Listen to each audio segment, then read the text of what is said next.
Good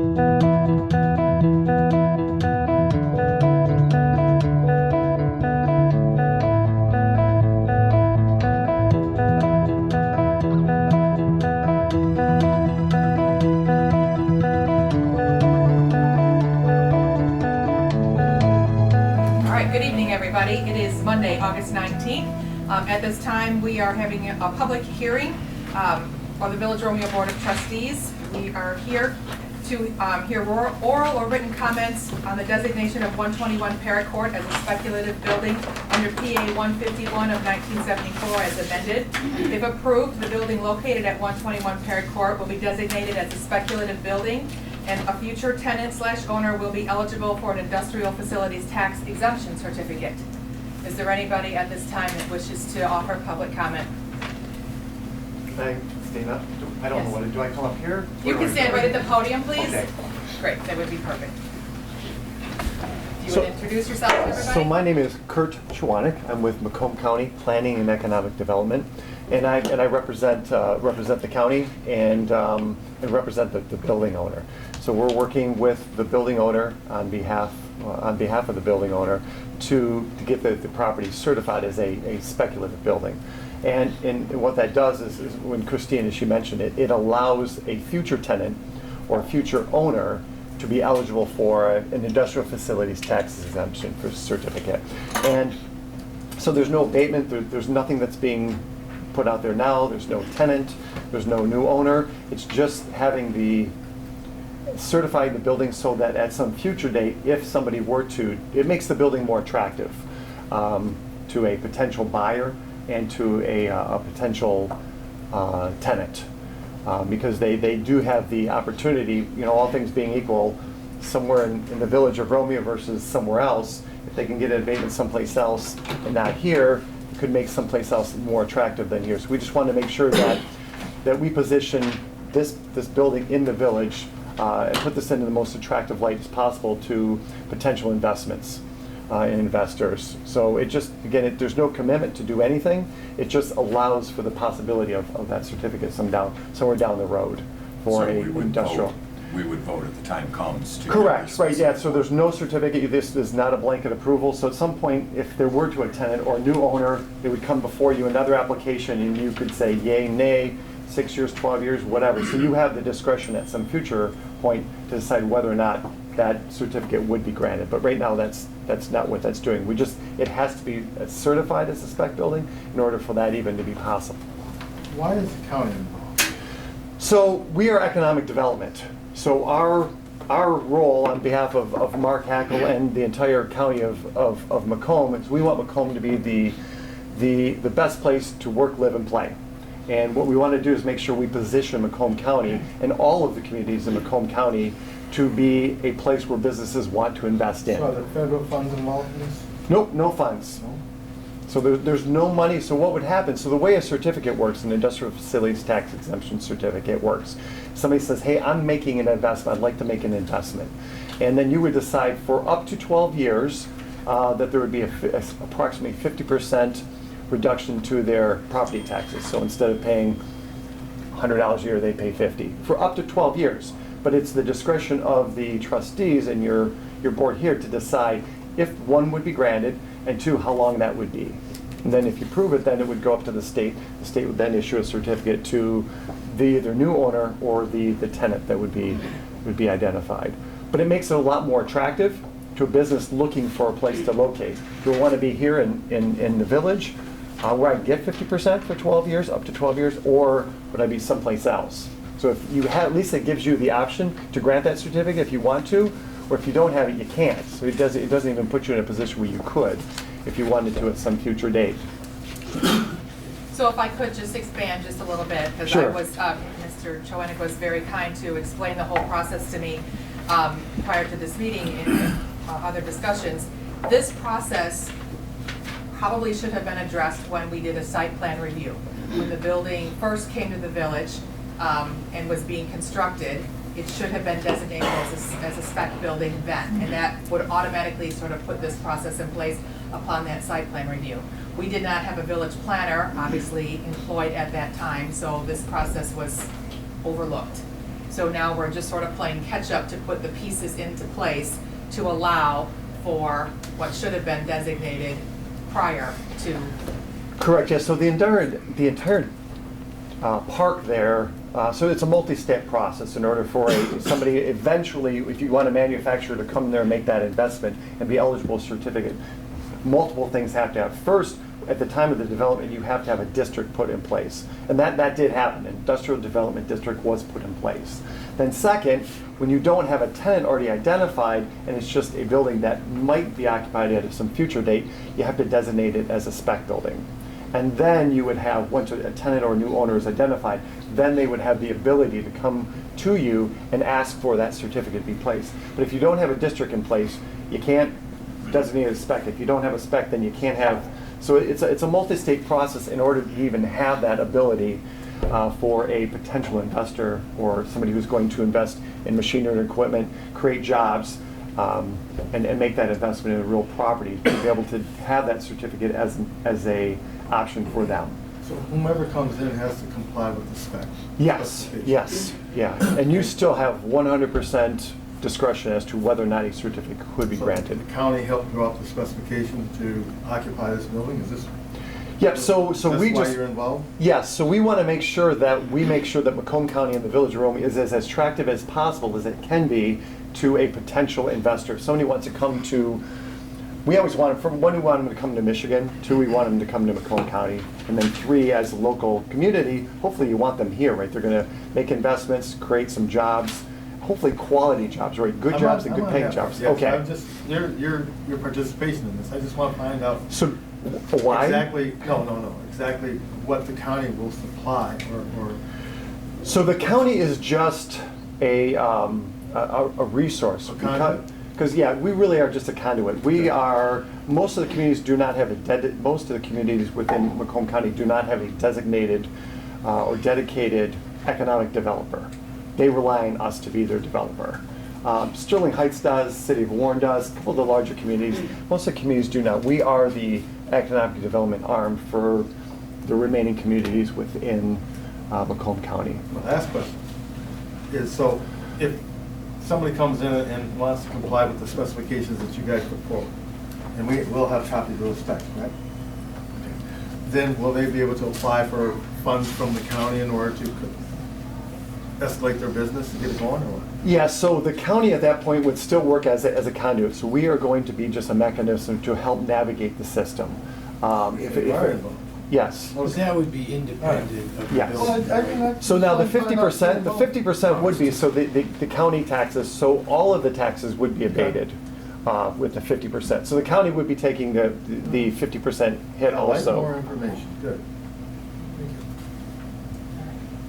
you. Any other discussion? Thank you, Okay. I appreciate you taking time to come and explain this process. The actual agenda item is later, so we'll vote on that. Okay. I've designated down further. Grab a Okay. copy of our agenda if you haven't already from the back table. Okay. Okay. Well, thank you. All right, thank you. Is there anybody else who wishes to speak during public hearing? All right, hearing none, I'm going to close the public hearing, and I'm going to open the regular Board of Trustees meeting. It is 7:09. Would you all please stand and join me in the pledge? I pledge allegiance to the flag of the United States of America and to the republic for which it stands, one nation, under God, indivisible, with liberty and justice for all. Roll call, please. Bartholomew? Here. Edwards? Here. Fowler? Yes. Hart? Here. Poznanski? Here. Vidal? Here. President Lozano? Here. Thank you very much. Approval of our minutes. In your packet, you have copies of the minutes from July 15th, 2019, and you reviewed prior to the meeting, all except for Mr. Fowler, who still has his pink copy, the meetings for our closed session of July 15th. Thank you very much. No, I don't have If you wish to take them and vote on them separately, that's fine. I'll make a motion to approve both the minutes. Support. Motion by Hart, support by Poznanski. Any discussion? That is for both, you said? For both? Okay, okay. There was no discussion? Okay, all in favor? Aye. Any opposed? Great. In your packet, you have the monthly bills. For a motion to approve the bills as presented, or with any, I'll make a motion to approve the bills as presented. okay, motion by Bartholomew. Support by Poznanski. Discussion? Again, take your roll call, please. Bartholomew, Yes. Poznanski. Yes. Seidel, Yes. Edwards, Yeah. Hart, Yes. Fowler, Yes. President Mills. Yes. Motion carries. Great. At this time, we're looking for an approval of the agenda. I would just like to make one little quick update if I could. We have representation from Starkweather, Ms. Grace Panay and Lisa Hall are here. They wanted to just give us a quick update on the mural, and rather than add them all the way at the bottom, I'm suggesting that they just probably speak under the public forum at item number 7. Yeah. Do we have to add that or not? If you could add it. Well, we'll just officially add it. Okay. That way. I'll make a motion to approve the agenda with the addition of the comments from Starkweather. Okay. Hart, support by Poznanski. All in favor? Aye. Any opposed? All right, perfect. So we have an agenda. Time for correspondences. I have 3 that I just wanted to make note of. I was contacted by Mr. Tom Sirakoff. He's a property owner at 156 West Gates. He's looking to pick a development which is run sort of parallel to Deer Creek. That is a Bruce Township location. He is, however, looking to adjust the density. In doing so, he needs to acquire water, which is not available from Bruce Township in that location. He does not want to include well, because obviously that would limit the density there. He reached out to see if we did have water service locally, and we do. We have a 4-inch main that we can tap off of. It would require us drilling under 32 Mile Road, but I did offer him a letter that if he had a site plan approval from Bruce Township approving the density, that we then would be able to look at a 425 agreement so that we could offer water service to him.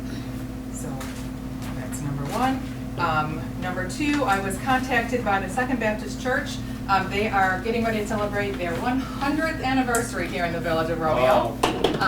I was quite surprised they asked for just a letter of greetings that would be included in their souvenir program, so I have sent that off to them. Anybody else has an opportunity to congratulate them, please do so. 100 years is pretty spectacular.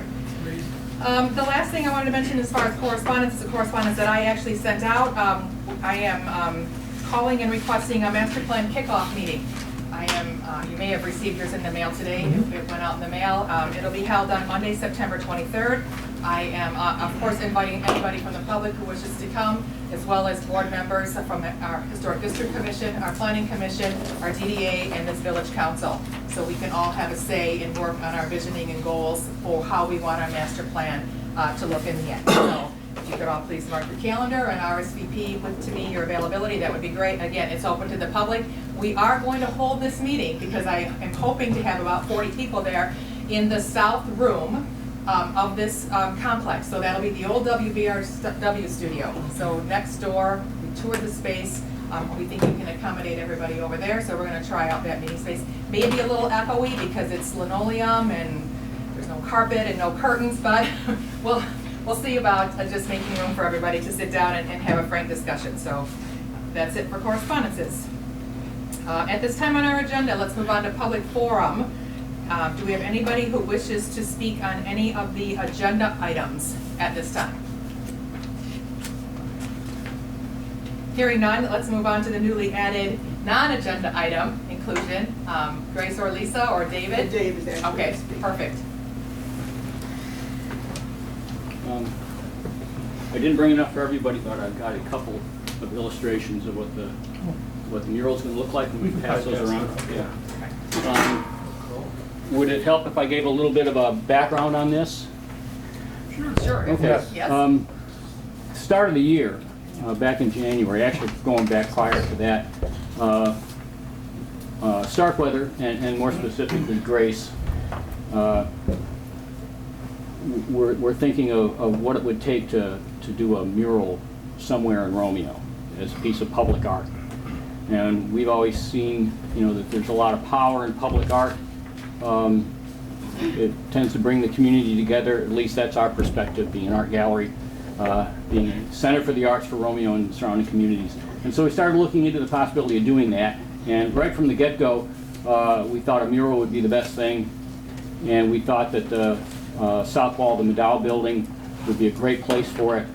And we were wondering how to make all that happen, having no background in doing public art, and particularly murals. We did start talking to the DDA, and they were very interested and very supportive. Out of the clear blue sky in roughly the April time frame, we got contacted by the Detroit Institute of Arts, who has a public art program funded by the Tri-County millage that was established to help keep the DIA going. And their mission with this public art program is to reach out to local communities and do works of public art for basically the same reasons that that we thought to do one when we first started considering this. And so we've partnered with the DIA along with the DDA, sorry for all the acronyms here, to do just that.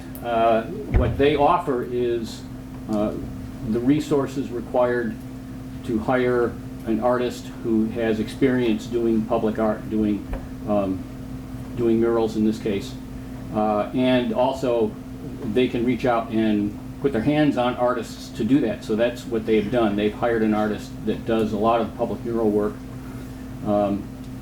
We worked with her to come up with a design for the mural, which you're passing around right now. Because it's supposed to be a community oriented thing, we issued a survey back in April-May timeframe, right? To all Romeo Village residents and village businesses to solicit their thoughts on what they would like to see in such a mural. Took that information, gave it to the artist. She came up with a bunch of different design concepts, and after mulling it over and talking back and forth, we've settled on what we're passing around here. And so we had to do, we talked to the McDowell brothers. They were interested right from the get-go, though they had very little in the way of resources to commit to it, but they were very supportive. Wanted to see this happen, so they've been working with us as well. We've also talked to Mark Clark about some of the legal aspects of this, and we're going to do, we'll work to have an easement put in place to protect the mural in the future that would go along with the building. Would require anyone that buys the building, should the Bunnell brothers decide to sell, that they would maintain the mural. We're also establishing a charitable fund, a non-endowed fund is the technical term for it, with Fort County Community Foundation, and we're to which people can contribute to establish a pool of money that can be drawn from to maintain the mural, protect it should it get vandalized or weathered or whatever. So that's how we got to where we're at, and where we're at right now is tonight actually the artist and her assistant from the DIA will start actually doing an outline of the drawing on the building this evening as soon as it gets dark. They actually project that image that you see there up on the wall and then outline it. And that'll take hopefully a couple of nights. And at that point we'll back away until after Peach Festival, at which point the artist will come in and actually finish paint the mural, which will take approximately 6 weeks. And so we decided, rather than jump right into that in the middle of Peach Festival, we'd wait till afterwards so we're not impeding traffic, that street there being a main thoroughfare back to the carnival for Peach Festival. So, so if you're going down that way, you'll see lights and projectors and people up on a scissors lift drawing in the mural. So making progress there starting tonight. Our ultimate plan is to have it done in early October and have an unveiling or a dedication ceremony the day of the Harvest Festival. And we'll notify everyone of that, and well, we're hoping that that'll be a thing worth celebrating. So that's just exactly where we're at. That's what it's going to look like. Well, I need to explain one thing. The one picture there, the other one actually, shows a large area of the building painted white. And if you were to go down there right now, you would see pretty much the exact same thing. A substantial portion of it is white. That's there as an painting so that the colors come out properly when they do the finish painting on it. And once the mural is done, they'll go back and cover up the remaining white with the same sand color that the building is right now. So when it's all said and done, you'll have a mural with the rest of the building all the same color. You won't see any of that white. But they needed it just to make sure that the colors come out properly. So that's pretty much exactly where we're at right now, and that's actually where I'm headed to help set up for the projection system, and so they can start doing the outlining. Now, the mural of the kids will represent the community which it serves, correct? Well, and that was the intent. We wanted things that depict Romeo. The girl holding out the peach trees, the Victorian architecture, and then the kids playing in the street in front of the Victorian house. And the last thing we added, and credit where credit's due, that was Zach's idea, was to add a bulldog. And so we're kind of And the kids are all multicolored? Yes. Yes, sir. That diverse community. Yep. Hard to tell by that photo. Yeah, and that's far from being a complete representation, but yes, the intent was to have as diverse a representation in the as possible. That's where we're at, and feel free to come over and take a peek, and hopefully see you on it's the 12th of October for the unveiling ceremony. People are clearly noting, I received a phone call this week from a gentleman who said, I see this white canvas on the side of the Medall building. That would be fabulous for a mural. And I went, No way! funny things happening, right? We'll make some phone calls. We'll see what we can do. A couple questions. Are you doing anything to document it? If you took like pictures, snapshots from the same location as it develops? What our plan is, not for tonight, just the outline, but when they do the finished painting, we're going to try to have a cameraman on top of the credit union building and take time-lapse photography of the whole thing. That's a great idea. What is the life of it? You're talking about the building being sold and maintained. I mean, how many years do they think this will be there? We would prefer that it be there forever. Yeah. And that's the real reason why we're establishing that maintenance fund with for CCF folks, is so that it can live indefinitely. And basically it can, as long as it's taken care of. So that's our intent. Great. And then if you have, I don't know if you have one extra one, you might want to give it to the Mitt. You know him. It's not yet. Maybe they can take a picture. You don't want them to see it. That's why I would like it. All right. Yes, yes, you are. You got to see it. You get to see it? Okay, all right. Fair enough. Fair enough. Thank you, Thank Dave. you. We appreciate the update. Thank you, everybody. Thank you. Have a good night. All right, moving on our agenda, we have officer reports. I have my president report at this time. I hosted and attended a lot of meetings this month. Most of them resulted in the agenda items, so we'll touch on all of those as they come up. The Michigan Municipal Managers Conference was held in Alpena July 24th through 26th, which I was lucky enough to attend. A great little town up there. If you haven't been to Alpena lately, I suggest you give it a visit. It's certainly worth a nice little family weekend getaway. A couple of key takeaways, aside from meeting and networking with a lot of the village and city managers from across the state, there were two big ones. The first session addressed fraud. As a result of the information, I met with Treasurer Maddox, Clerk Trapp, and our new Chase Municipal Banker to help ensure that we have the proper checks and balances in place to limit any exposures that we can prevent. Don't expect to have any, but always better to err on the side of caution.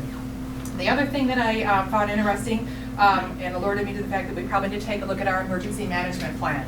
So we invited Brandon Lewis. He is the Macomb County Management and Communications Director of Emergency Management.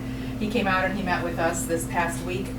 Our current plan has been adopted and is in place.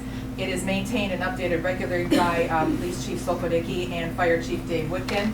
But Catherine and I are required to take several online FEMA certification training sessions, so we're going to plan to complete those soon. And we will then organize a future table sort of training exercise that would include everyone who would have a possible duty assigned to them in the case of an emergency, and that includes all of you.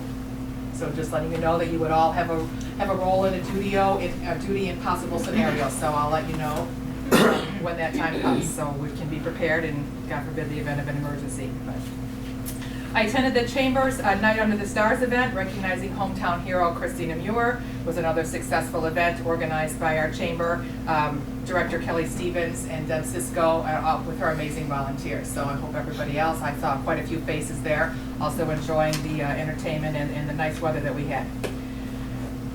Big one. Washington Township has voted and sent a ballot proposal to the county for what they are calling a millage renewal, an increase for Parks and Recreation operation and facilities. I attended the township special meeting and asked legal counsel to attend as well in an effort to understand exactly how Romeo will be affected. We have many questions, and I'll just try and answer just a few.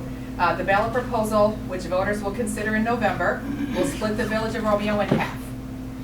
The southern half of Romeo, 32 Mile Road to Durham Street, which are Washington Township Precinct 1 voters, will be included in the millage proposal. If it passes, they will purchase an $11.5 million property house right now known as Total Sports Complex. And they will, with proposed user fees, be allowed usage of the new Parks and Rec operation.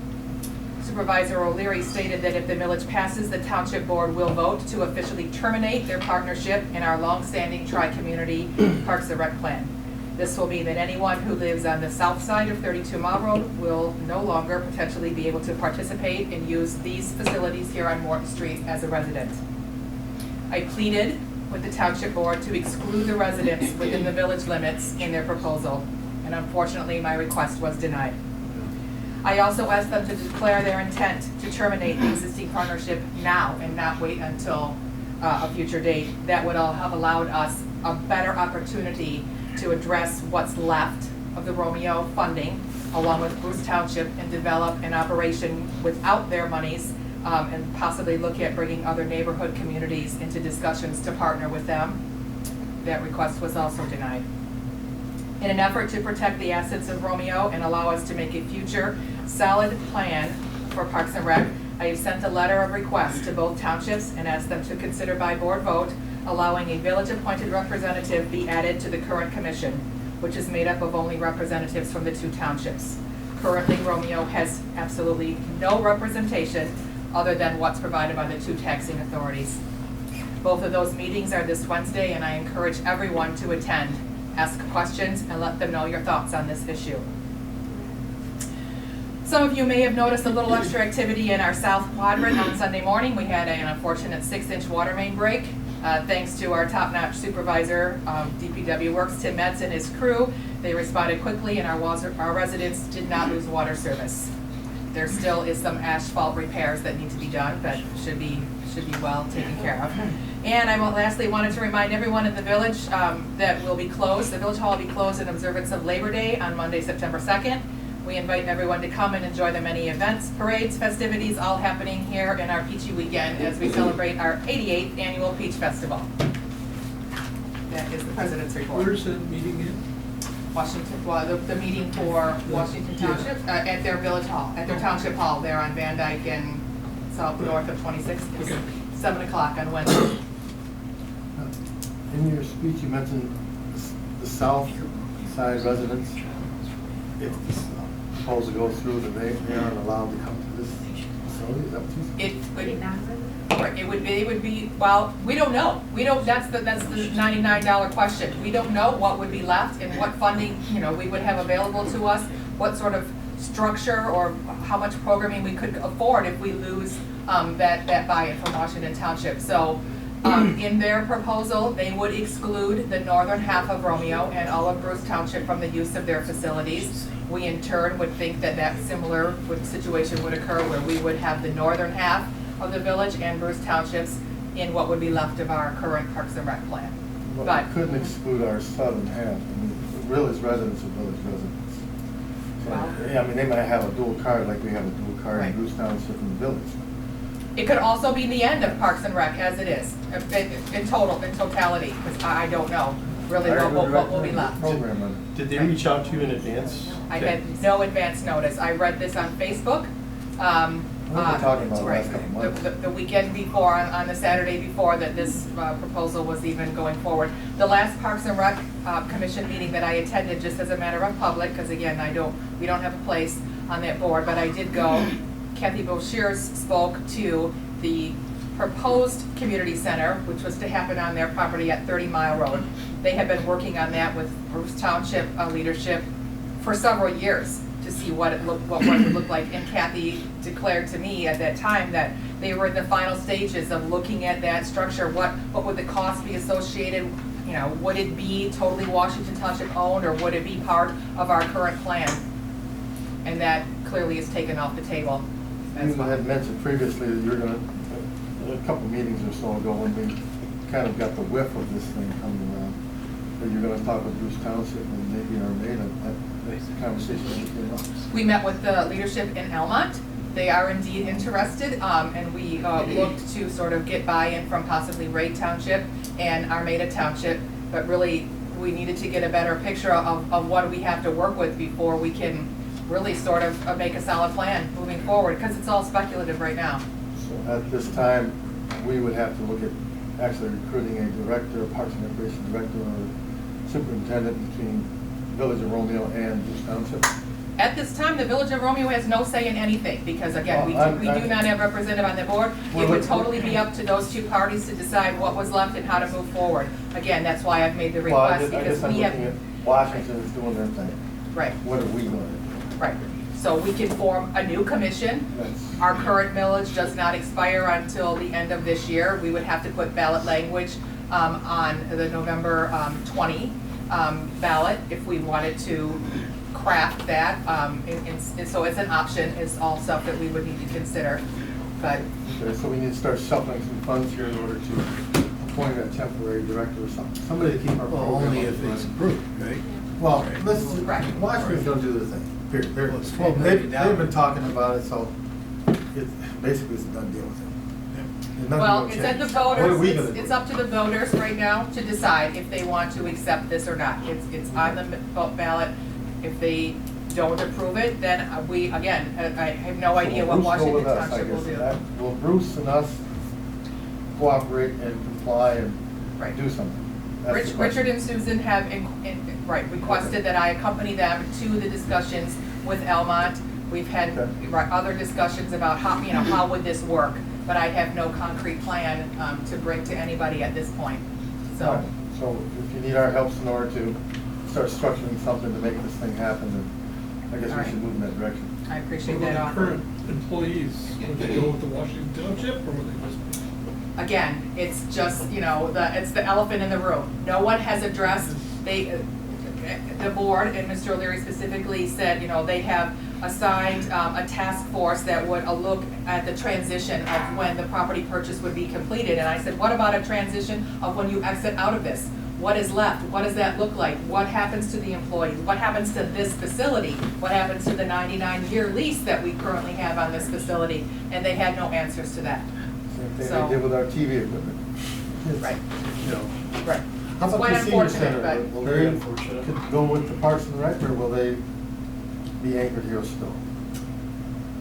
Good point. Right. This facility, as far as I'm concerned, and I believe I would probably garner a lot of support from this board, would remain a Parks and Rec facility, especially used by our seniors. It is vital to their well-being in this community that they have a place to socialize, communicate, gain, the services that are provided to them, and we would be lacking and not, I don't think, looking out for the best interest of our residents if we didn't find some way to fund that. Absolutely. So, Do we have to get something in writing or resolution in order to maintain their stability where they're currently located? at this point, no, but we do need to work on it, so. Open conversations will happen from today, tomorrow, Yes. to the rest of the week. We have future Meet Your Leaders Coffee and Conversations that's coming up. The first one is set for Friday, September 6th, so we specifically will be going.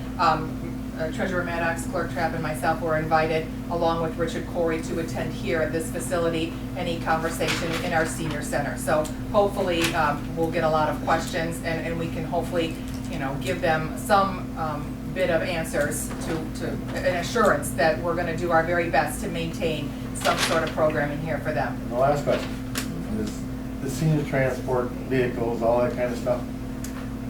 Were they currently purchased with dual dollars or from our? It's a separate millage right now, it's a separate .25 millage. Right now, Washington Township has not addressed extending that. They gave some, So currently the villages in Rich Township, and we have ownership of those vehicles. honestly, I don't know who owns those vehicles. I don't know if they're supported, because it's a star millage, and we have smart transportation, and I do not know who owns those vehicles. But it is a separate millage, which also expires the end of the year. But at this time, I believe it would be separate, because they indicated that they may want to fund and look at a whole nother program down in that area. I think I'll take the cart, let's not give them the horse. I agree. Any other questions? Okay, let's turn it over to our clerk for our clerk's report, please. I would first like to thank Cindy Wilson for taking my place at the July 15th meeting and taking the minutes for me the night before my father-in-law unexpectedly passed away. I also want to thank the office staff for the flowers and for President Malzahn for coming and paying her respects. And my husband was his father, and my mother-in-law will also like to say thank you. In June, I was elected and sworn in as a trustee for the Macomb County Clerks Association. June was our last meeting until September, so I will learn more about my new duties at that meeting. I also attended the Chamber event, Night Under the Stars, and I'd like to say congratulations to the Chamber on another successful event for the community. And the Cemetery Board met this past Friday. They are asking that I pass along that they are looking for volunteers, residents, family of loved ones at rest in the cemetery to help create a Friends of the Cemetery group. The purpose of the group would be to initiate fundraising efforts for tombstone restoration, section number signs, and other items. Anyone interested can contact me, and I can get them in touch with the board members. That's all I have right now. Thank you. At this time, we have our treasurer's report. Terry, thank you. I've been busy processing tax payments, and for all of you, you can go out on the village website, go down into the section where it's treasure, pull up your address, and you can see if your payment's been applied. I've been receiving electronically tax files. I also just want to mention that we funded today our OPED liability.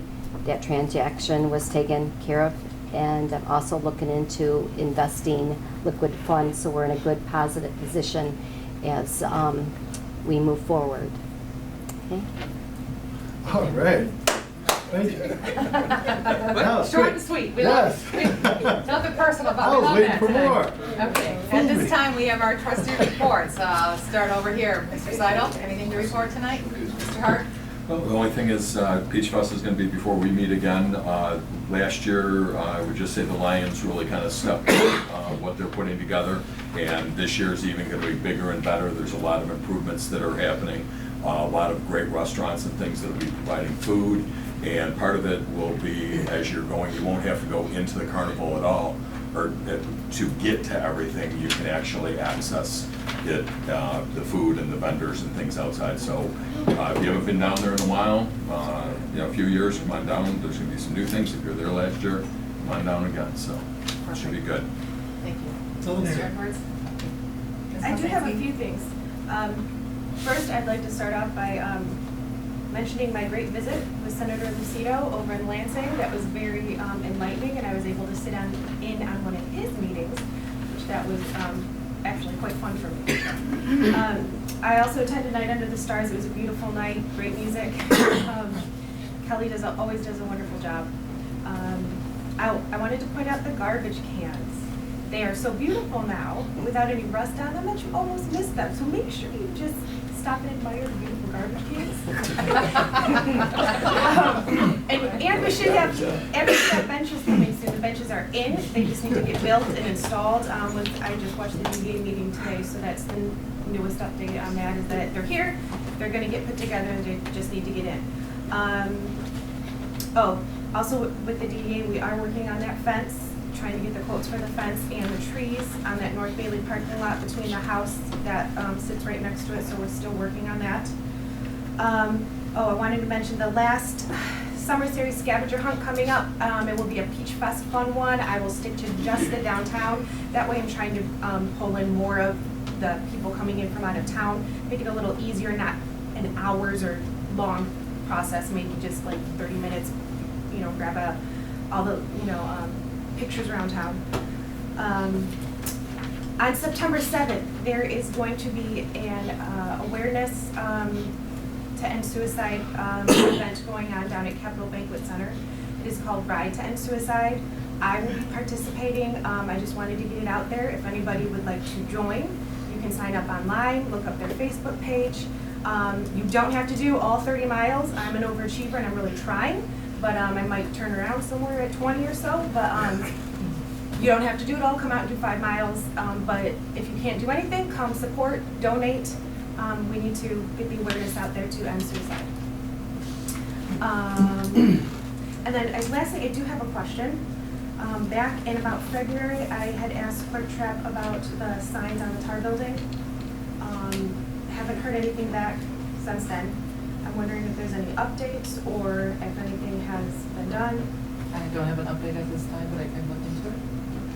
Well, I've gone ahead and I've pulled up the ordinance for the district, because they're located in the office district. Under They're our in our ordinance, central business district, not the office district, because they're on this side of Washington Street. The office district starts on the other side of Washington where Connolly's Creation starts. Okay. Well, I still believe they're not allowed, even with that sign ordinance, you are not allowed to have 2 signs on the front and a sign on the side. They could have a sign on the back. There is a door. There's certain square footage. That does not come, they don't have one back there. It's on the side that does not have a door. So they're out of compliance, and I'm asking that we truly look into this and that you would take the steps necessary to have them follow ordinances. Okay. That's all. Anything else? Okay. Trustee Fowler? How about, I know you mentioned a little bit before the meeting started regarding the trail. And I've taken a couple of pictures of the accident prone spot, and I even sent one to our attorney because, with all the latest commercials about these, excuse me, Mr. Clark, I hate to call us these ambulance chasing attorneys here. We don't want to be liable in any aspect as far as the trail not taking care of their responsibility. Had another accident yesterday. And tomorrow I'm going to put up a doggone little Red Cross box out there because there's one every week. As I indicated prior, I did reach out to Commissioner Don Brown. I've alerted him that there were several large heaved areas. There was some paint striping that was trying to alert riders and walkers of a trip or bump hazard. And he promised me that it was on their agenda and their list of repairs. So I will follow up with him, but I did alert him to that.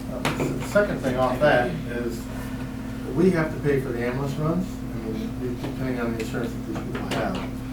Is there any? Well, it's included in part of what we contract our services for, so there's not a separate billing for that, but technically it is included in the run count per se, yes. Mm-hmm. So, is there any way we could use this as leverage to maintain or to get possession of this park that they have, or to get more access to it as opposed to just the trail having sole possession of it?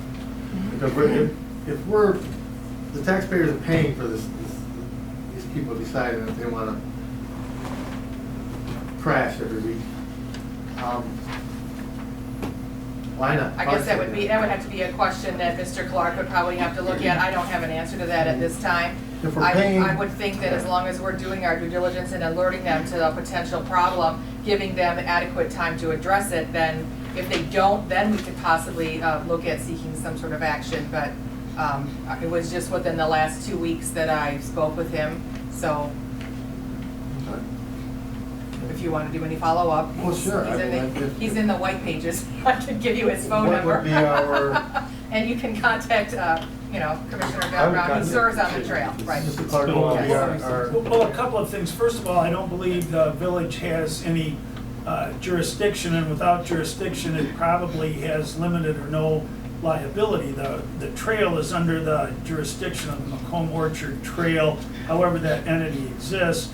And I think, my recollection is, but this is certainly something that can be determined, when there was a request for millage to fund that, because I believe both townships participated. The village, I don't believe, did because it didn't want to be taxed twice, because we have village residents on the Washington Township side on the south half of 32 Mile Road or St. Clair, and Bruce Township on the north. So I don't believe the village contributes tax dollars to it as far as it's operational, and I don't believe there's a village representative on the board because I don't think the village participated. And so without participation, without jurisdiction, I don't believe the village has liability for the injuries that may occur. That would be the Macomb Orchard Trail Commission, or however that body's constituted. I really don't believe the village has any liability. If we find some extra cones and a warning sign and stick them on, are we then culpable? I would be careful about doing things in an area where we don't have jurisdiction. That's I wouldn't- kind of my thoughts. I wouldn't assume a responsibility where none exists to begin with. That's kind of where I was headed with that. So as a private resident, if I just painted over the things, am I Well, liable? let's, Am I liable? well, So I'm waiting for I'm that not gonna now, give too. advice. Yeah, I already did. I'm not gonna give advice to private residents. Okay, all right, there we go. I always. That's what I want to make sure I said, a private resident. I always refuse to do that. Okay. Anything else, trustee Fowler? Just one thing, as far as the character now of the administration, as far as whenever we call the phone, can't get nobody to answer at the village office. You know, press 1, press 2, press 3. And it's kind of lost the charm that used to be there in that office, at least just to talk to somebody before they transfer you, but just to talk to somebody there at the village office was always the uniqueness about the Village of Romeo, but that's completely gone. So if we can do anything to get that back, you know, sure, transfer it to your phone, whatever, but just somebody to answer the darn phone, that's so important. I'll keep it under advisement, but if you're having an issue where you're not getting a return phone call, then that's a separate matter. Well- Because everybody has their specific duties, whether we're at meetings, you know, out of the office for whatever reason, or Ms. Well, Wilson residents may be have- waiting on another resident, you know, at the time that the call is received or that the phone actually You know, I didn't rings. bring that So- part up, but residents haven't been, they actually come to the counter and you know, straps them in their office and just bring what do they want, all that kind of stuff. My wife came up and talked to her regarding the situation, and first she called and then came up there, and still there was no communication between the clerk and our village residents. So, and then the next thing was email the president regarding the situation. Why should that the resident have to be told to email you regarding something that the clerk cannot take care of? I mean, it doesn't make any sense at that point. I don't know what situation you're referring to. Well, she was told by one of the office secretaries, Ms. Strapp was in. And I guess she whispered to whatever my wife wanted. She wanted to talk about the curb situation on Dickinson Street and the roads, but she was told to email the president. And I think you were elected in order to answer the village residents' complaints, whatever there is. But if you can't come out of the office and you're telling, Well, Zach, just to- hey, I'm talking here. Well, we're not gonna attack each other Okay. right now, Zach. If you need a complaint, you absolutely come in and you chat with us. Okay. And we'll make sure that it's taken care of. But now is not the time to attack the job performance of our Well, I wasn't clerk talking right about- now. Can you let me know what date I that was was? nicer in the situation until you just told me to be more specific, and then I got specific. But can you refer to me what date You know, that was? when your wife was in? first I started out just saying, just answer the phone. You wanted me to go deeper into it, so I went deeper. Well, your wife has only been in to visit me once, and I spoke with her at the counter, so I don't know what other date you're referring to. If you can give me that date. Well, I'll definitely have her contact you tomorrow, how's that? So you Because won't I don't know have what to- other date So you you're won't have to referring to. direct her to the president again, send her an Well, email. the president is the street administrator, and that was a street item. You were That would elected to probably take be- care of the business of the village of Romeo and the residents. Okay, You should be able to Okay. take care of that without saying contact the president. but she is the street Is administrator. there anything else in your It's the trustee street report that item. you want to get back to? Right. Thank you. Officer reports. Trustee Bartholomew. I would like to thank the Parks and Recs. I've been going to the concerts in the park every Sunday evening. I see you sitting up there enjoying them as well. It's very nice. They do a really good job, and Now, the sign's still out. Is there still one next? There is one more next week, yes. Okay. Mhm. Well, it's been consecutive and it's really nice. Yes, every Sunday in August from 5:30 to Getting 7. a nice Different, crowd. different group or Yes. formers each week, so there is one more, yes. Good, thank you. That's it. All right, excellent. The planning commission did not meet this month, so I'm assuming there is no report from the planning commission? Yeah, correct, but according to, not according to, but your previous statement regarding the Parks and Recreation, can we assist in any way? I will let you know when we Okay. report back, yes. All right, committee reports. We have two standing subcommittees. They are Made of Sewer. They met. I have not been contacted. I have not received any information from them back, other than they are still analyzing whether or not they can afford to move forward on this project. So Trustee Hart sent me the link to the meeting. He watched it, I watched it. I'm just still waiting for further directives from them. I had a sales call over at Joyce and Safety, which used to be Takana. And those guys are kind of counting on that happening. Yeah. So whether Armenia Township says they can afford it or not, I think they're gonna be put into a position where they have to do I it. think they kind of see that, you want to look at the meeting and watch the meeting. It was about a half-hour discussion on it. They covered all those points. Because those businesses are counting on that. Yes. I Because they know. need to expand, and density is the issue. I've been approached for another possible annexation request if it doesn't go through. So, Oh, Okay. right, nothing formal, so Okay. just a phone call, a phone conversation.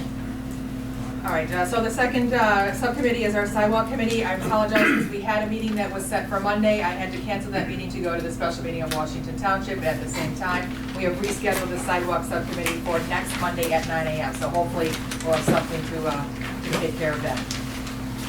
All right, moving on to page 2 of our agenda. Thank you for your patience, everybody.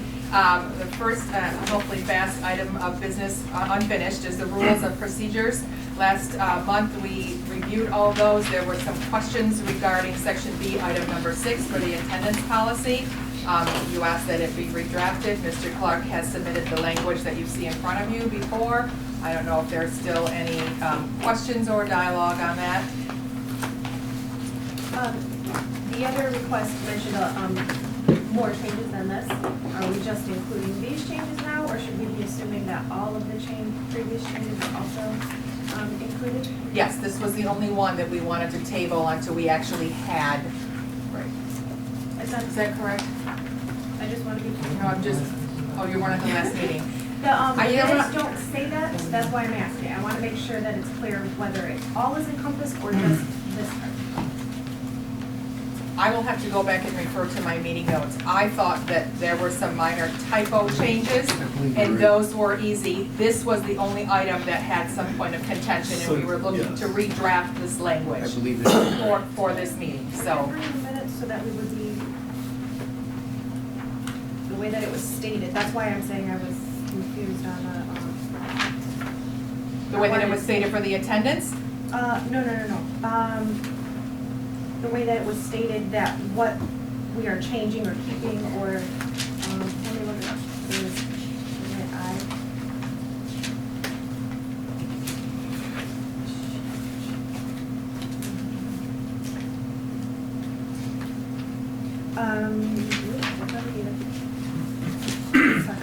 This is the wrong one. You can look into it. I just wanted to be clear of. So item was reviewed and discussed. President Malzahn to work on language for attendance policy. That's what our meeting minutes say. I worked on the language for the attendance policy. That's what you have in front of you. So, So if we make this motion, it will include all of the changes.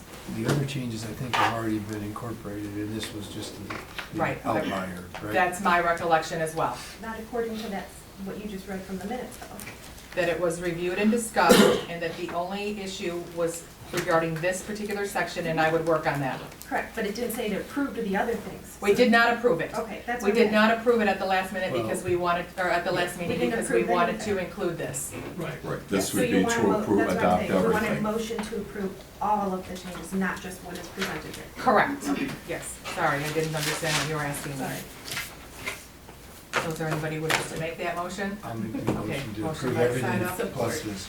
Support by Poznanski. All in favor? Aye. Any opposed? Yes.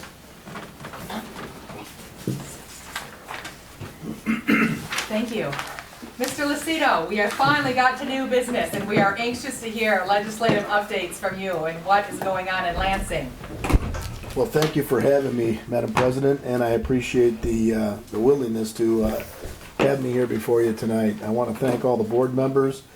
You should have received a letter from my office that indicated I'm willing to go ahead and give you a legislative update on a quarterly basis.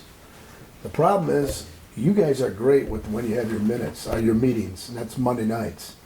Most of the township, cities, and villages that I represent in the 8th district have them on a Tuesday, Wednesday, and a Thursday.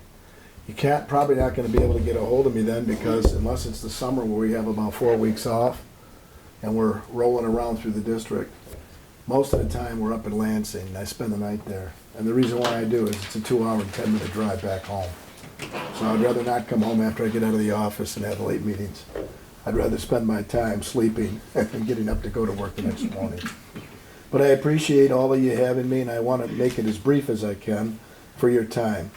First of all, thank you, Trustee Poznanski.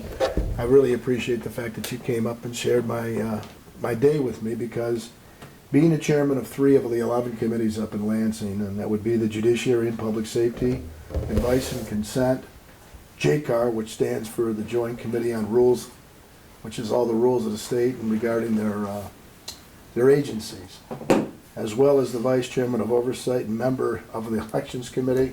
I got my hands full. There's 38 members in the Senate. I am the only attorney out of the 38. There's 16 Democrats, 22 Republicans. That really doesn't matter because we're all working together and we're doing a good job. There's 110 House members. There's probably 8 lawyers in the House. Why do I say these things? It's because if you never studied the law and you're making the law, it's kind of difficult. It's like Betty Crocker without a recipe. But that being said, here's why I'm here. I host coffee hours. I've had probably 28 of them. I have 26 more coming. And it's always Mondays and Fridays when I'm back here in the district. It's just coincident that on Monday, August 26th, I'm going to be right down here in Romeo at the Romeo Four Corners Restaurant. Starts at 9 o'clock, ends at 10:30. You'll get a recap again of what's going on in Lansing to be able to ask any questions openly before everybody that's having their breakfast or their coffee. I'm sorry, you said that was September 26th?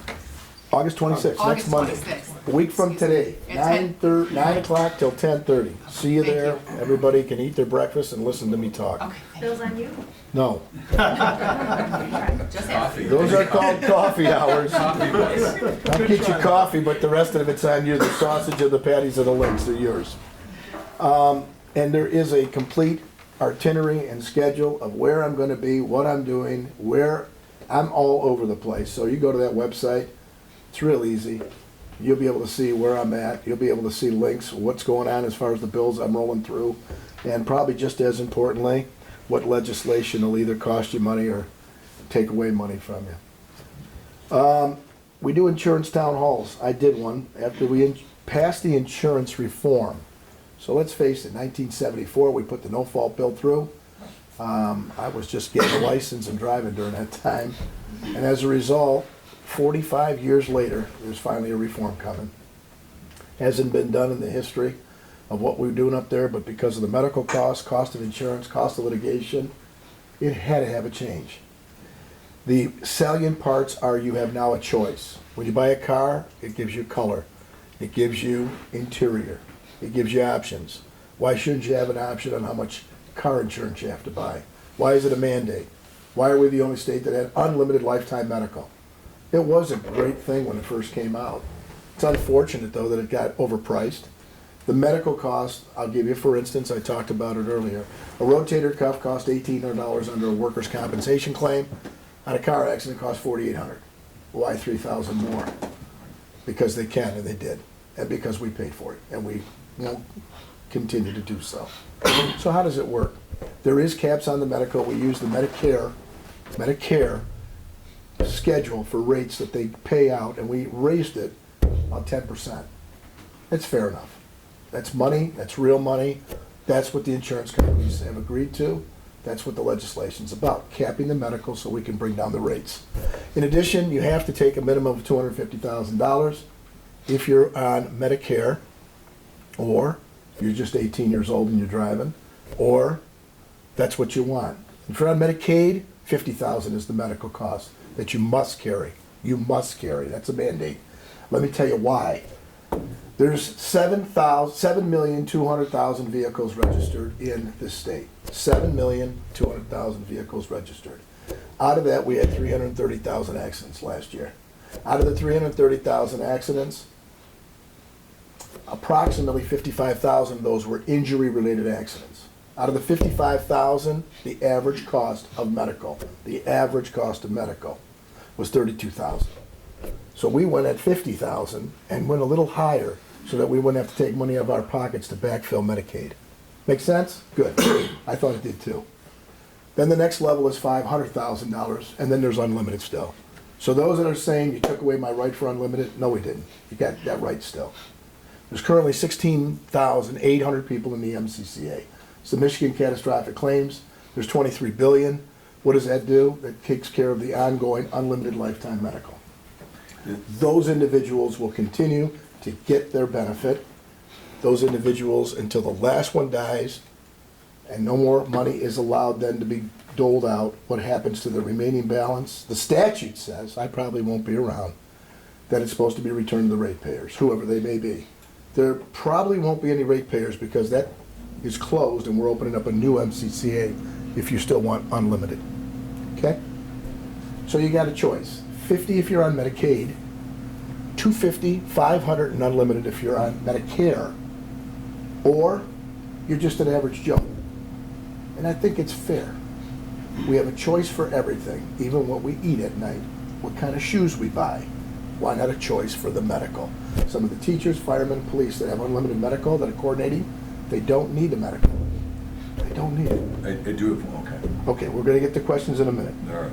The whole purpose of reforming car insurance is this, so you can take away this tonight, is that why are our sister states, Illinois, Ohio, Wisconsin, how is it that they can do what they do and we don't have gurneys left at the curb with bodies on them, our loved ones?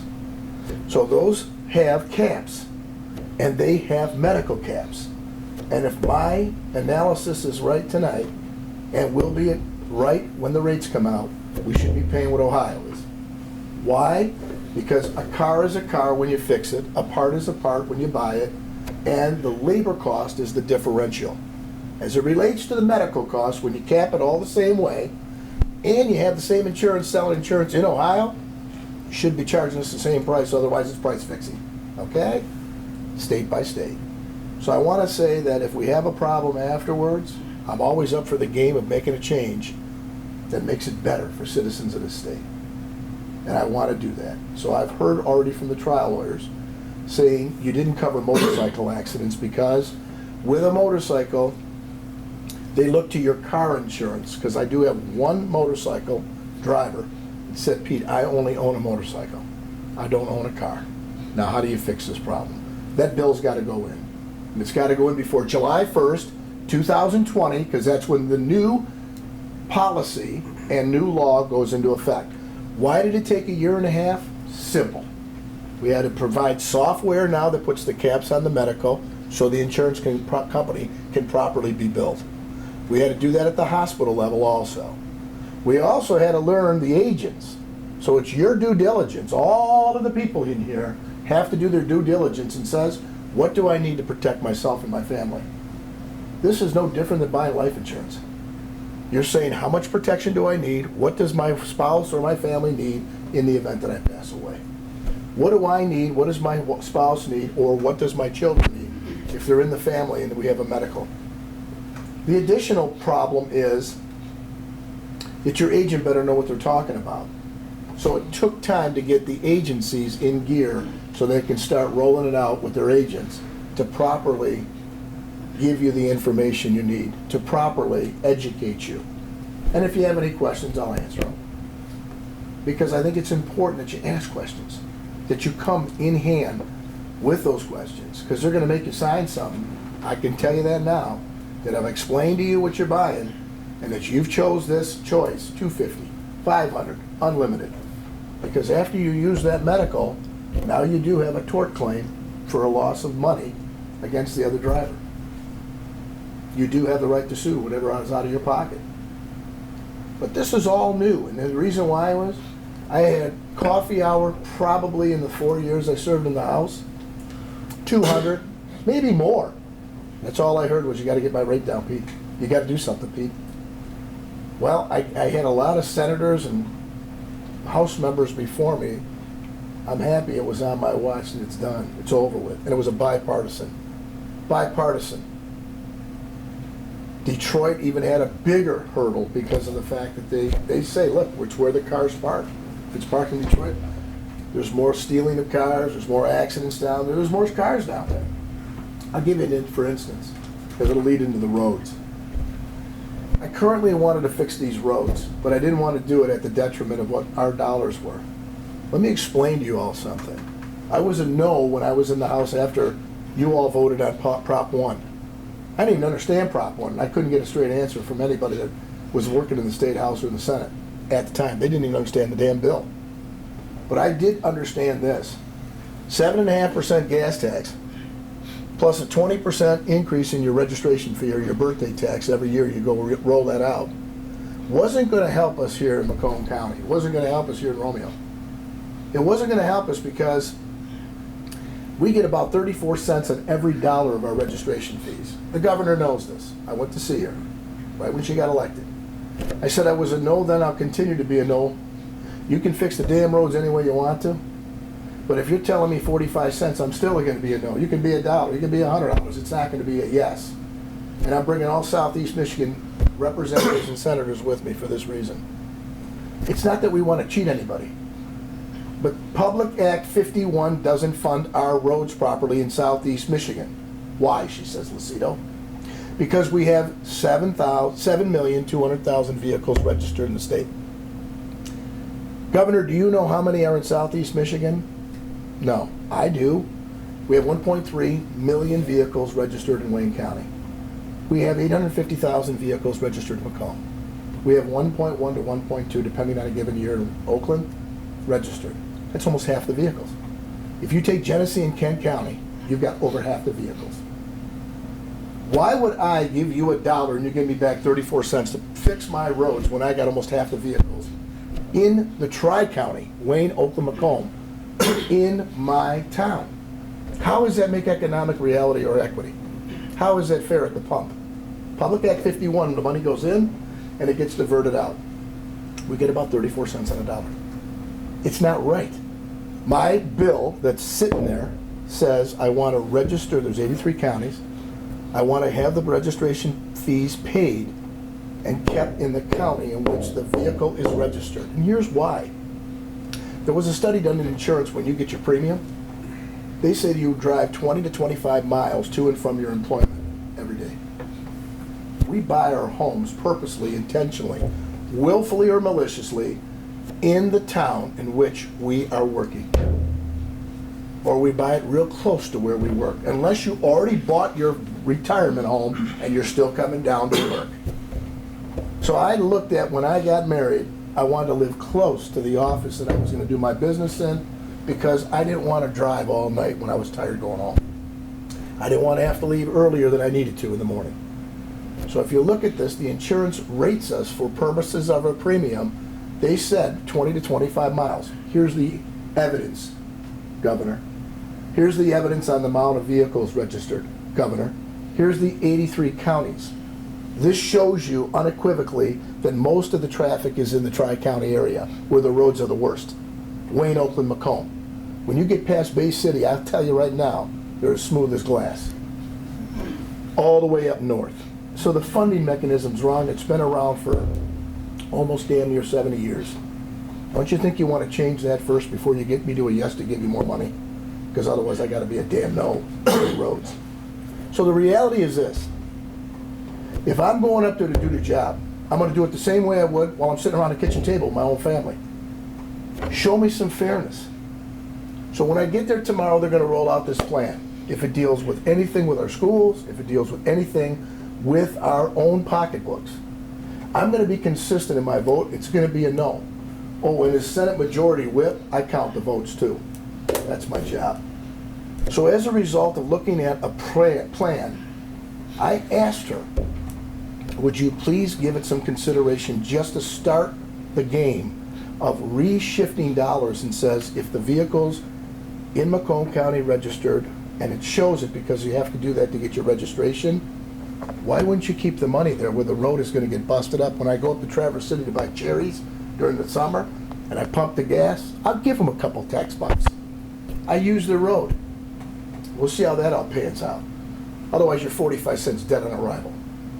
The last thing is, I wanna make sure that you know that in any roads plan, I don't like the fact that we're out building roads in the middle of December, January, and February when it was below zero and they were pouring concrete.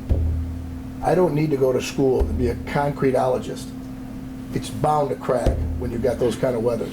They purposely put some chloride in there to go ahead so it won't freeze. And as a result, 696 they're ripping out right now because they poured it at a time they shouldn't have. This to me is unacceptable. So the warranty portion of the program, MDOT tells them how to build the roads. The road builders are doing exactly what MDOT's telling them, so don't blame them. They didn't do this. MDOT's there taking core soil or coring samples to show exactly what's in there to store away. MDOT's there to manage it. You want anybody to lay the finger on, it's MDOT. We're supposed to be doing the roads the way we're supposed to, but why do you think they don't do asphalt after November? Because they know it's going to have a problem. So we should stop building the damn roads when we shouldn't be building them. And guys don't work so good out there, and gals don't. They have to go in every 15 minutes to get warm, to go out to do 10 minutes worth of work. Doesn't make sense. It's economically infeasible, and it's costing us all more money. Now I'll take some questions because I do want to meet you again at the Peach Festival. I know I'm gamed up for that. So I'll have the trolley all jollied up and have all my peeps in there. All my old peeps in there, rocking and rolling, having fun. Any questions? Right, I do have the one question. The unintended consequence of the way the law was written, if your health insurance doesn't cover you, then your auto insurance must. And the biggest thing I've always had a problem with is with Medicare not covering you in an auto. You know, all the other states, their Medicare obviously covers them in an auto, but in Michigan, even Medicare opt out, so seniors were saddled with that cost. Is there anything about Medicare going to be covering seniors? Yeah, I'm glad you asked that, and I appreciate that question. At the town hall, that was the big thing. There was a group of block out there that said, so let's say, Lucido, I take $250, because Medicare, not Medicaid, Medicare, 65 older, got to be on it, it's just the law. Medicare will pick up from Yeah. that. At the end of the day, you got to find out, number one, does your benefits that you currently have coordinate or not coordinate? That's the first thing you have to look at. If you have a policy, if you don't have a policy, then you're going to have to buy a policy of some sort. Because that is the law. You have to have it or you pay the penalty of some sort. If you don't have a policy, then it's all on the auto, every bit of it. So your Medicare will pick up if you fall off a ladder, if you fall down the steps. That was non-auto related. Right. Get into the Medicare portion now, auto related. If you were a teacher, a fireman, a principal, a cop, they have those policies that coordinate still. So they're going to be fine. Right. That's why the choice portion is when you sit with your agent, you say, I don't have any type of coverage except this and my supplement. Then it's going to be how much do you want to take out? One more thing. I want to get the deductible as high as I can, and that's another bill that I want to add to this. Because the higher deductible, the lower the premium. That's what the agents always tell you. If you go up on a higher deductible, we can lower your premium. So if I want to get an unlimited benefit, knowing that if God forbid something happens, and I don't want to cost my family any money or bankrupt myself, maybe I can go ahead and forge something that says $100,000 premium. Because I can afford to lose $100,000 but have this lifetime health care.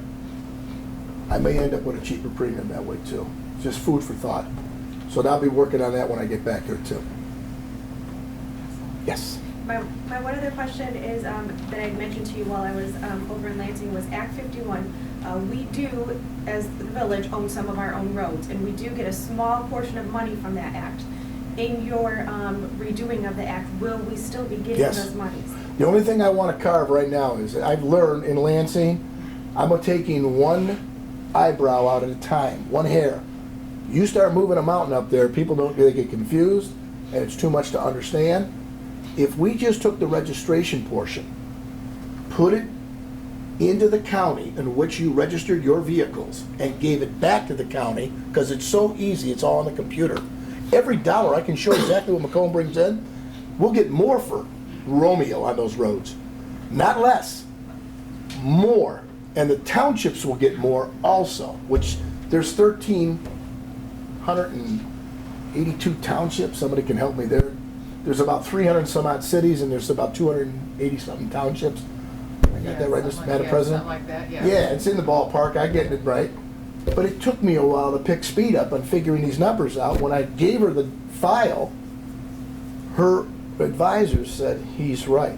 Out of the 83 counties, most of the car traffic is in southeast Michigan. We're responsible for that budget up there of $58.4 billion. We are, right here. You and I, sitting here. Why? That's where the money's made, right here in southeast Michigan. So we contribute a lot of money back home to the state, which we really don't get back. So we're donor counties. One more thing, this is important. If we can't fix the damn roads the right way, and we gotta get rid of Public Act 51, because there's always a chairman from up north put in one of those committees. So in the Senate, they have a transportation committee, and in the House, they have a transportation committee. Every time I've seen it from the beginning of time, there's always been someone from up north. They'll never let 51 go through. They'll never take that bill up. That's the way it works in Lansing. So how did we get around this? I gave our executive, Mark Hackle, I talked to Mayor Duggan, and I talked to Brooks Patterson before he died. And I said, look, if we take $2 million for Macomb, $2 million for Wayne, $2 million for Oakland, $2 million for Genesee, $2 million for Kent, and we put this on a ballot, because it's $10 million for a ballot initiative, we have all the votes. We win. We change 51 by the vote of the people. Guess what happens? That's how you change and not have to go through the legislative process. It's a backdoor to change 51, so we get our fair share, so we get equity, so we get parity. So the governor doesn't have to worry about a 45-cent tax increase, because those roads are not funded the way they should be. This was 80 or 70 years ago. It's time to change the law, like we did with no fault. Very good. My first case, Madam President, how am I doing? Very good. Thank you. I have cards or big stocking stuffers for the kids at the holidays. If you need one, if not, go to my website. I thank you for your time. I would encourage other townships, cities, and villages, like you did, to bring me before you because of this. Well, we appreciate that. You appreciate you taking time out of your, your evening to come, because it's always great for us to hear direct from somebody who's involved in the process in a plain, clear communication to us that we can all understand, because it does affect each and every one of us, not necessarily local, but, on the state level. So, thank you. I'll be back Job well anytime you done. need me, and you know what? At the end of the year, you're gonna get what's called a capital review in my first year in the Senate. I'm hoping to serve you. I appreciate the time, and more importantly, the honor to serve this community. Thank you. Thank you for the great job. See you Monday morning. You got it. Coffee with Pete, right? He sends them in the letters all the time. I heard about it. Excellent. Let's move on. Item B, under new business, the IDD speculative building. We heard from Mr. Chwanek.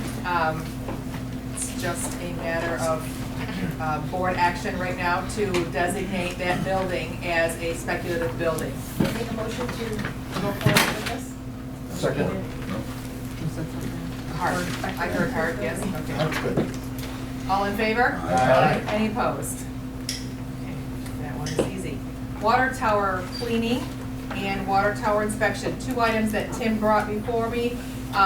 This is, apparently should have happened like last fall, but we didn't get it quite scheduled so that they sort of do these when they're in this quadrant, sort of all at once. But it's still great that we're gonna address this now before we move forward with the AT&T, because that's gonna be a whole other process we have to write into that contract if we move forward with them installing that equipment on top of our tower.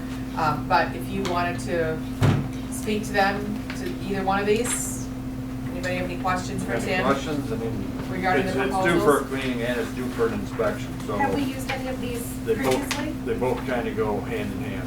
Have Pardon you me? used any of them previously? Have we used any of them? The contractors? The contractor Dixon for the inspection, they are our engineers for our water tower.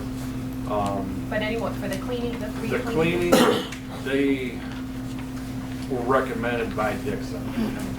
So out of the three, I know the one's $1,000 more, the 6,400. They're the company I recommend because they use a low pressure wash instead of a high pressure wash, and they do a no-touch cleaning, which means they do not touch the tower with any type of spiders or anything which could possibly damage the finish on the tower. Is that why you like the low pressure wash? Yeah, they use a different cleaning agent, and also with the low pressure, it doesn't, if you've got any loose paint or potentially loose paint, Doesn't get it. it doesn't blow it off. And like I said, they use a no-touch system where they don't hang the cables and the spiders off the top of the tower, so they do not touch the tower where damage could be done. So the extra 1,000 saves money in the long run is your thoughts? Yes. And like Christine said, with the AT&T deal coming up, then that way we can see if there is any damage, you know, and then if they cause any, you know, it's getting pretty mildewy, It's pretty green. so. It's a nice color green. So that's the National Wash Authority? Yes. I'd like to make the motion then that we move forward with using the National Wash Authority to do the work on the tower. I support the motion. By Bartholomew, support by Sidle. Take a roll call on that, please. And then Dixon is Dixon, right? Yeah. And this time when they do the inspection on the tower, we won't have to take it out of This is service. for cleaning, yep. They're gonna do what they call ROB. Well, Where they two separate bids, yeah. basically use a remote control vehicle inside the Sidle. tower. Ready? Yes. Poznanski, Yes. Edwards, Yes. Hart, Yes. Fowler, Yes. President Mills. Yes. Motion carried for cleaning. You got Nathan? Yeah. Fine space drone, is that what they're saying? And Nathan. Bartholomew. Yes. And did you have Sidle? Sidle. Yes. This, His motion, but he has to. Okay, sorry. Next up, we have the water tower inspection, obviously recommending that we are utilizing Dixon Engineering, our engineer. They're going to inspect it for any weaknesses, conditions. Do you need a motion on that? You. I'll make a motion to use Dixon for inspection. Motion by Sidle, support by Hart. and this is for inspection. This is for inspection. That was for $3,700. Alright, Sidle, Yes. Hart, Yes. Bartholomew, Yes. Poznanski, Yes. Fowler, Yes. Edwards, Yes. Hart. Yeah, I already me got already. it. I sure do. And President Mills. Yes. Motion carried for inspection. Excellent. Moving along, item E for tree trimming. Fielded a lot of calls, concerns over the condition of our trees. Just a quick little side note that the tree board is set to meet on Friday morning at 7:30 in the morning, if anybody wants to come, at the Village Hall. But obviously they're just sort of an advisory board, not really would address any repair maintenance issues. So we have. Full active board, you know, you have all the positions. As I say, No. No. We do not. Right. We do not. Is that I was aware of it. No, I don't believe he was. Was everybody contacted appropriately? Everybody who's been appointed to the board, yeah, his term is up, I believe. So it lapsed? So you just didn't reappoint? Correct, yep. We didn't do any appointments to the tree board when I made the appointments back in January. Okay, so we have two proposals for able tree experts. That was for two separate clean maintenance in the central business district, and then about 20 trees with the grinding stuff at various locations throughout the village. The same sort of breakdown was for $2,000 for the central business district, $8,000 for the village. And then we had Mount Vernon Tree, the other contractor, 3, 4, 575 for the central business district and 8215 for the locations listed throughout the village. I still think there are some more that we may need to take a peek at, but at least this will get, right. I field calls daily with people who are reporting some street issues, and I try and send Tim over, but when it's not something that he can take a look at, he just, helps me verify whether they're in the right of way or on private property. So anyway, I'm looking for a motion to approve the expenditure to get the trees taken care of that are listed here. I'll make a motion to get the tree taken care of. We have a contractor of choice. Mount Vernon Tree has always been sort of the vendor that we've worked with. Okay. So a motion by Edwards to approve Mount Vernon.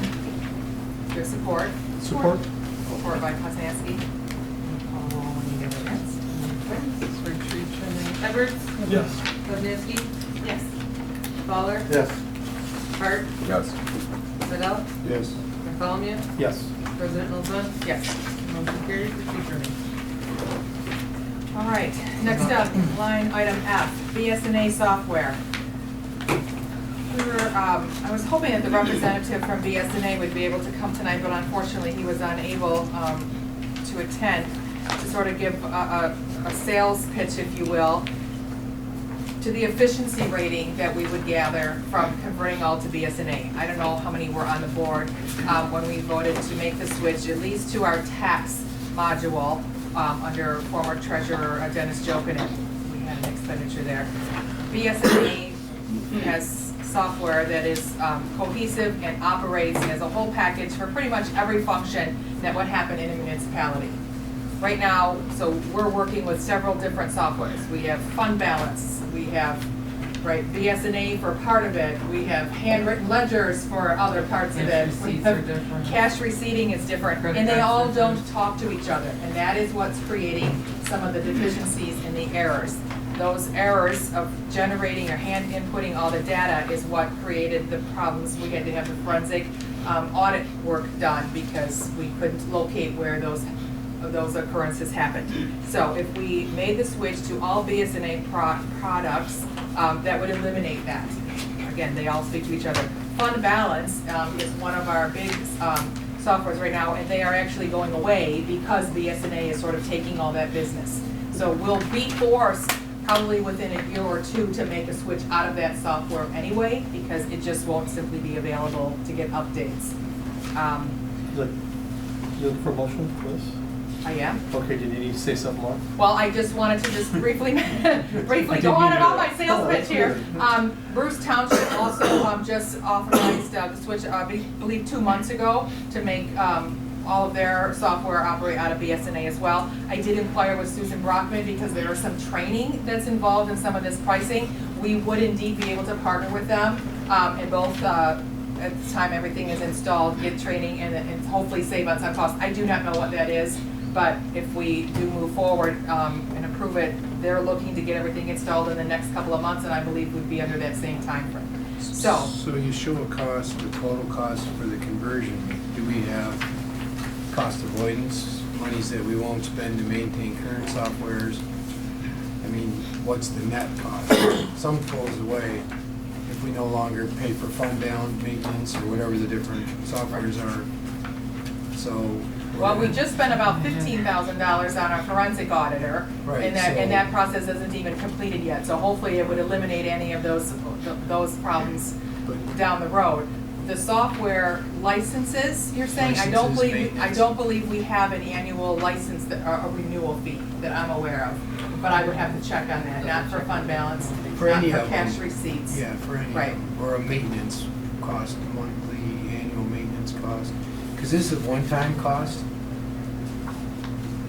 Is there an annual maintenance, like they come in every year, or? Yes, there clean is. this up for so much money? Yep, the annual maintenance. 33, 35, it's on page. Okay, so that's the, I got it, Yes. annual service fees. I'm Yes. sorry, I missed that. Yep, no, that's okay, it's also on there. That's pretty reasonable. Yeah, Right. that's per year. We did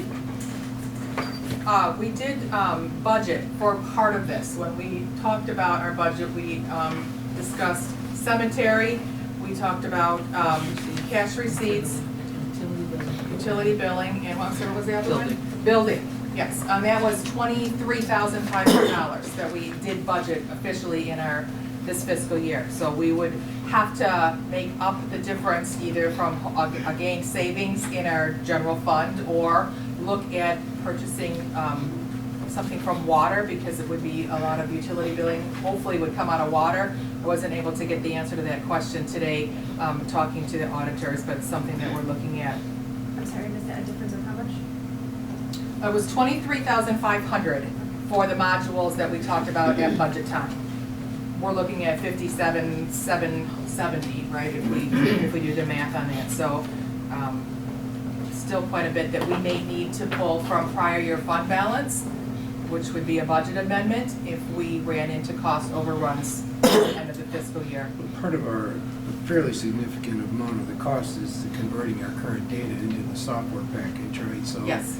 So they're getting us ready to go right out of the gate. When they're done, all of our stuff, you'll be operating in a BSNA software package and you're done. Correct. And then we never Yes. look back and we just keep moving forward. Okay. Yes. Go ahead, Nate. Yeah, I'd like to make the motion that we move forward with using BSNA software, hiring them for that. Okay, motion by Bartholomew. Good I support. support it. Support by Okay. Seidel. Roll call on that, please. Bartholomew, Yes. Seidel, Yes. Poznanski, I cannot, no. Hart, Yes. Fowler, No. Edwards, Yes. President Malzahn, Yes, 5-2. motion passes. All right. In the packet, item G, you have a dissemination agreement. This is just a matter of sort of pass-through information. I did send this off to our auditors to make sure that what they were asking to be allowed to report on our behalf was acceptable, and they assured me that yes, this is a normal, standard practice, and just looking for authorization to sign the agreement. I'll make a motion. Second. To authorize. Edwards, I'm sorry, was that seconded by Fowler? Yes. Okay. All in favor? Aye. Any opposed? And just to clarify, this is there's no cost associated? No. Okay. There's a lot of numbers in there, and I just have to make sure. They are our bonding agent, right, so they're One to helping us. with the reporting requirements, yes. I included the waste, I'm sorry, line item H, waste color RFP. I included a copy of the current agreement, which is, I don't know, generation. We've been doing business with Waste Management since 1995, and we've just always had amendments to all these agreements. I mentioned that we have had probably a little bit of lack of service lately. They're going through some changes at Waste Management, and our residents certainly have noticed it with missed pickups, with broken carts that aren't getting replaced, as well as questioning, I questioned why our central business district isn't serviced by Waste Management, and all of the business owners provide, get, their own contracted services. Again, it seems like we would have an efficiency rating, cut down on the traffic in our central business district, perhaps eliminate half of the dumpsters that are behind a lot of our buildings. So, for whatever reason, it was not included in the original bid contract or any of the amendments. So, it's something that we would certainly look at. Unfortunately, when we met with Jill, she told me that they are looking at a cost increase to us to extend this contract to $23 per unit. Yes. With that said, we now need to bid this out. So I'm just alerting you. $13.90. We're at $16.83 right now $16.83. to $23. That's for the current service as it stands right now. Yes. There aren't a lot of companies that will be able to service us. The GF, or GL, which used to be Rizzo. Right. There's like one or two others that we're hoping to get a bid, but if I would just, with the board vote, I would like you to make a motion to authorize Catherine to get an RFP ready, and we'll at least bid it out and see I'd where like to we make a end. motion to have Catherine get an RFP. So, Do Okay. we really need a motion? Isn't it standard practice for us to get 3 votes? Well, technically, there's some costs involved. It has to be published in a paper, just the process of drafting that RFP, so. Might be a resolution, but either. Yes. Did she give us, or give you reasons as to why it's gonna jump so much, or anything, it's just a? She just said when she went back, that's what they told her, $23. And she wasn't at the meeting, she went, if I was you, I'd bid this out. And I went, oh yeah, we're gonna bid this out, because there's no way that I can eat that cost with from our general fund, because as you know, we fund this 100% from our tax capture, So is a unit a household, is that what a unit is? Yes. Yes.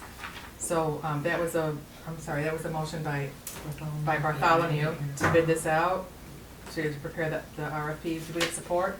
Support. Support by Poznanski. All in favor? Aye. Any opposed? All right, so hopefully we'll have that bid language in front of you next month, and then we can get the bids back in, hopefully by mid-October, and then move forward with that. So I'm sure we won't lose service at all. We'll just try to be timely in getting the So RFP out that per there. unit is the compost, recycling, and trash? Yes, the current service as it stands right now. Maybe we'll do it with and without the central business. Yes, yep, for sure. There's also some dumpsters that are like, we are billed separately for dumpsters at our wastewater treatment plant and our DPW.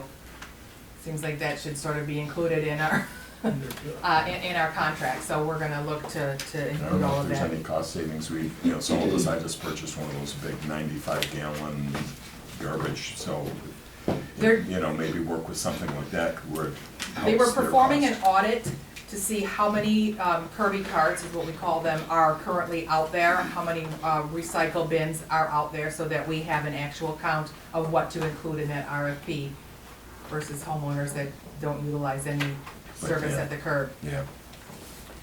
Okay, we have item I, the non-union employee contract. Now, this took a little bit of time to develop, honestly.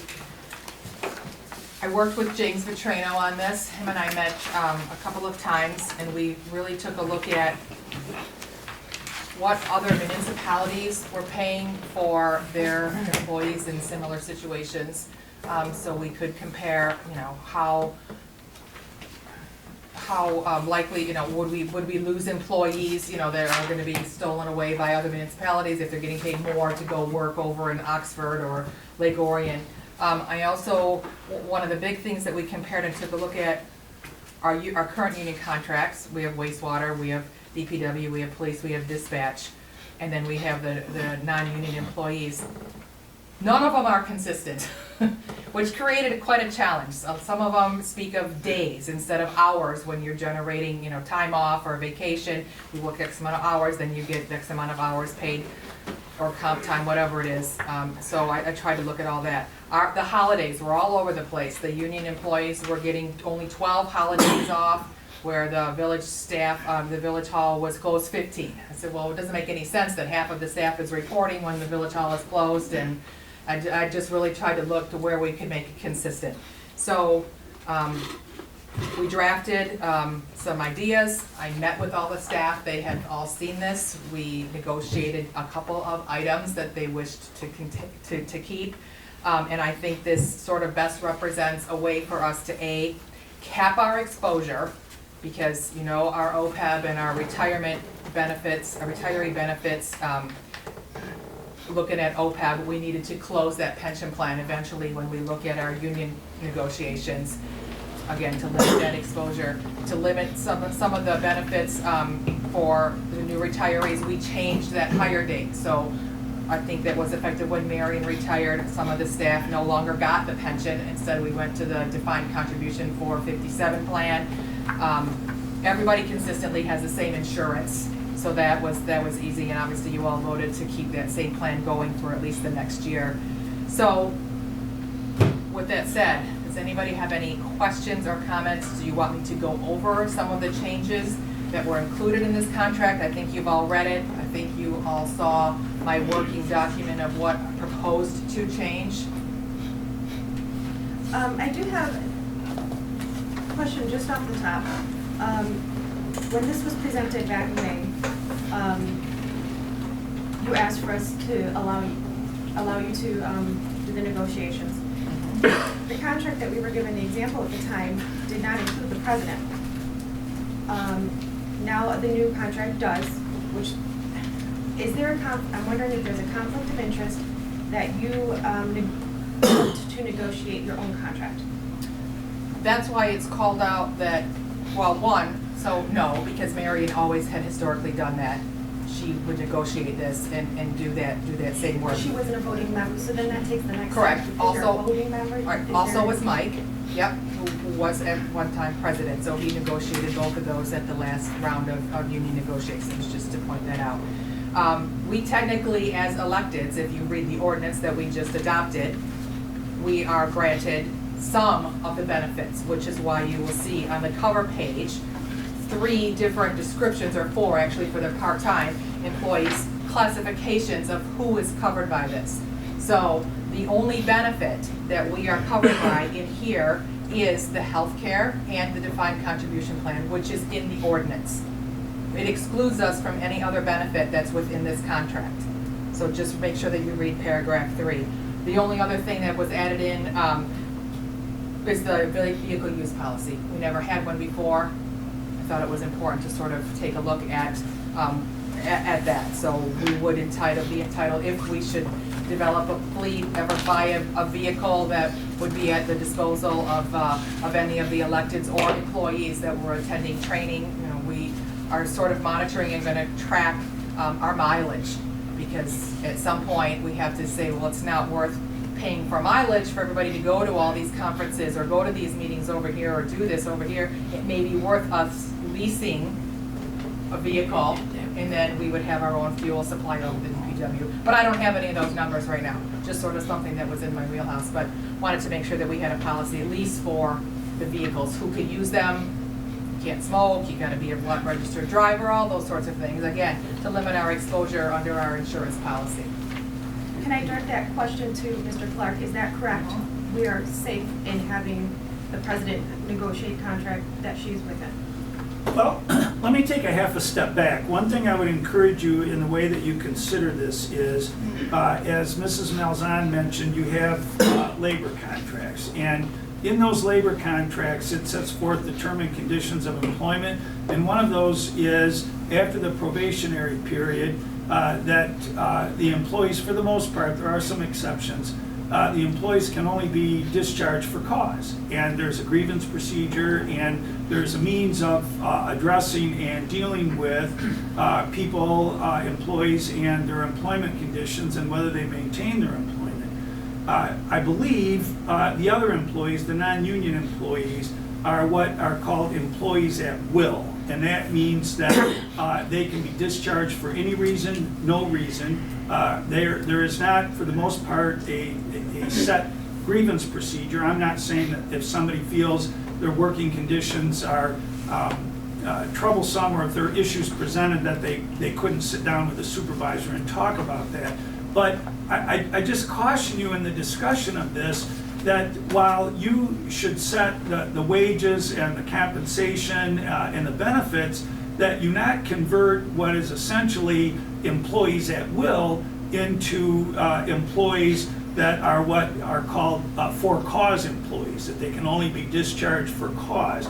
I would suggest that the employees be maintained as employees at will.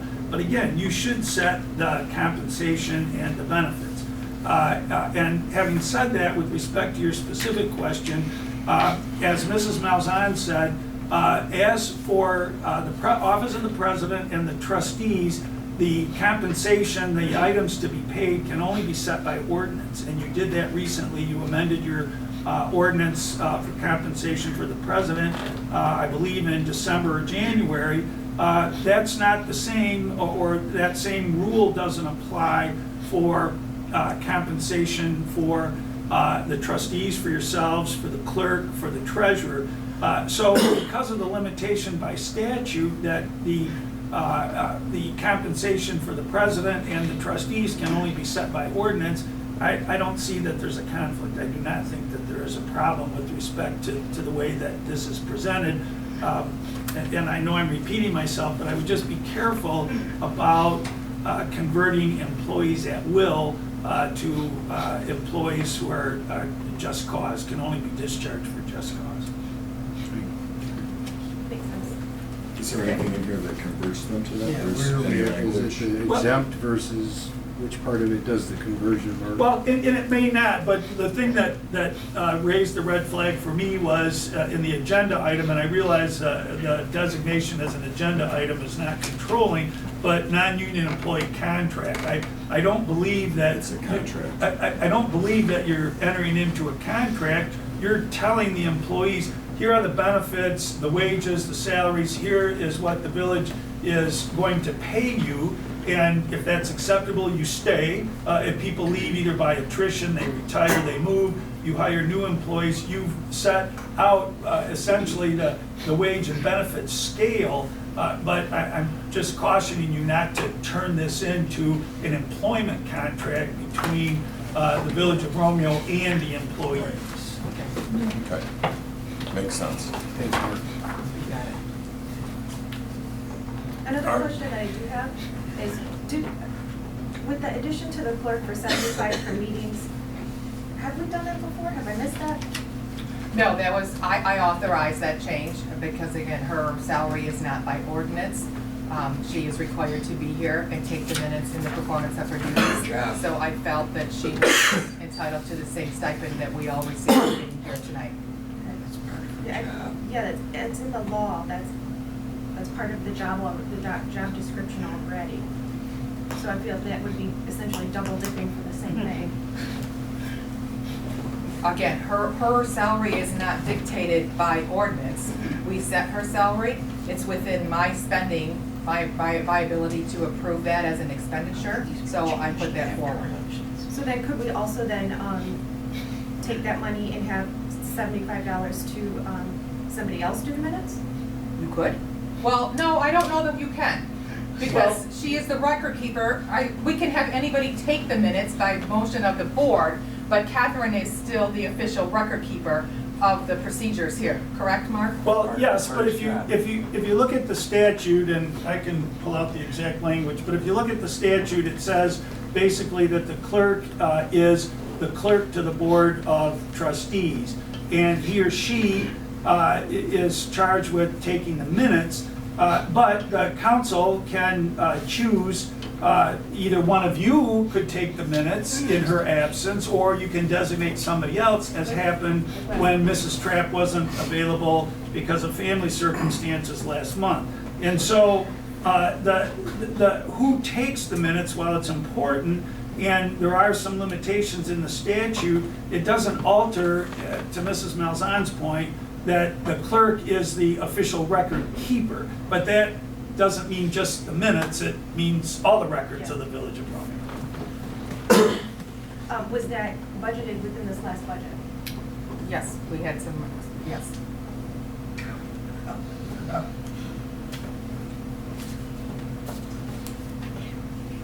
Any other questions? You'll see on the wage sheet, the employees, the chief of police, public works supervisor, wastewater treatment, the DPW administrator, Donna Denies is retiring the end of September, so we will have a new employee. I think she's actually starting tomorrow. This is what her proposed salary should be. Our office building administrator and our HR payroll. HR payroll was not adjusted. The other ones amounted to about a 3% increase. That's what I'm suggesting. And if you would read in the contract language, they would be entitled to an annual 1% or whatever is equated to the CPI as a standard raise, but then would be subject to negotiations on it during the performance review. So. And if I could, just to the question of the duties or the responsibilities under the General Law Village Act, it's specifically section 64.5. It's mandatory. The clerk is the clerk of the council and shall attend its meetings. In the case of the absence of the clerk, or for any cause the clerk's unable to discharge that duty, then you can pick somebody else. It could be one of yourselves, or as happened before, last month, that was Mrs. Wilson. So the point of it is, the clerk is required to attend the council meetings by law. It's not a discretionary function on her part or his if it happened to be a man.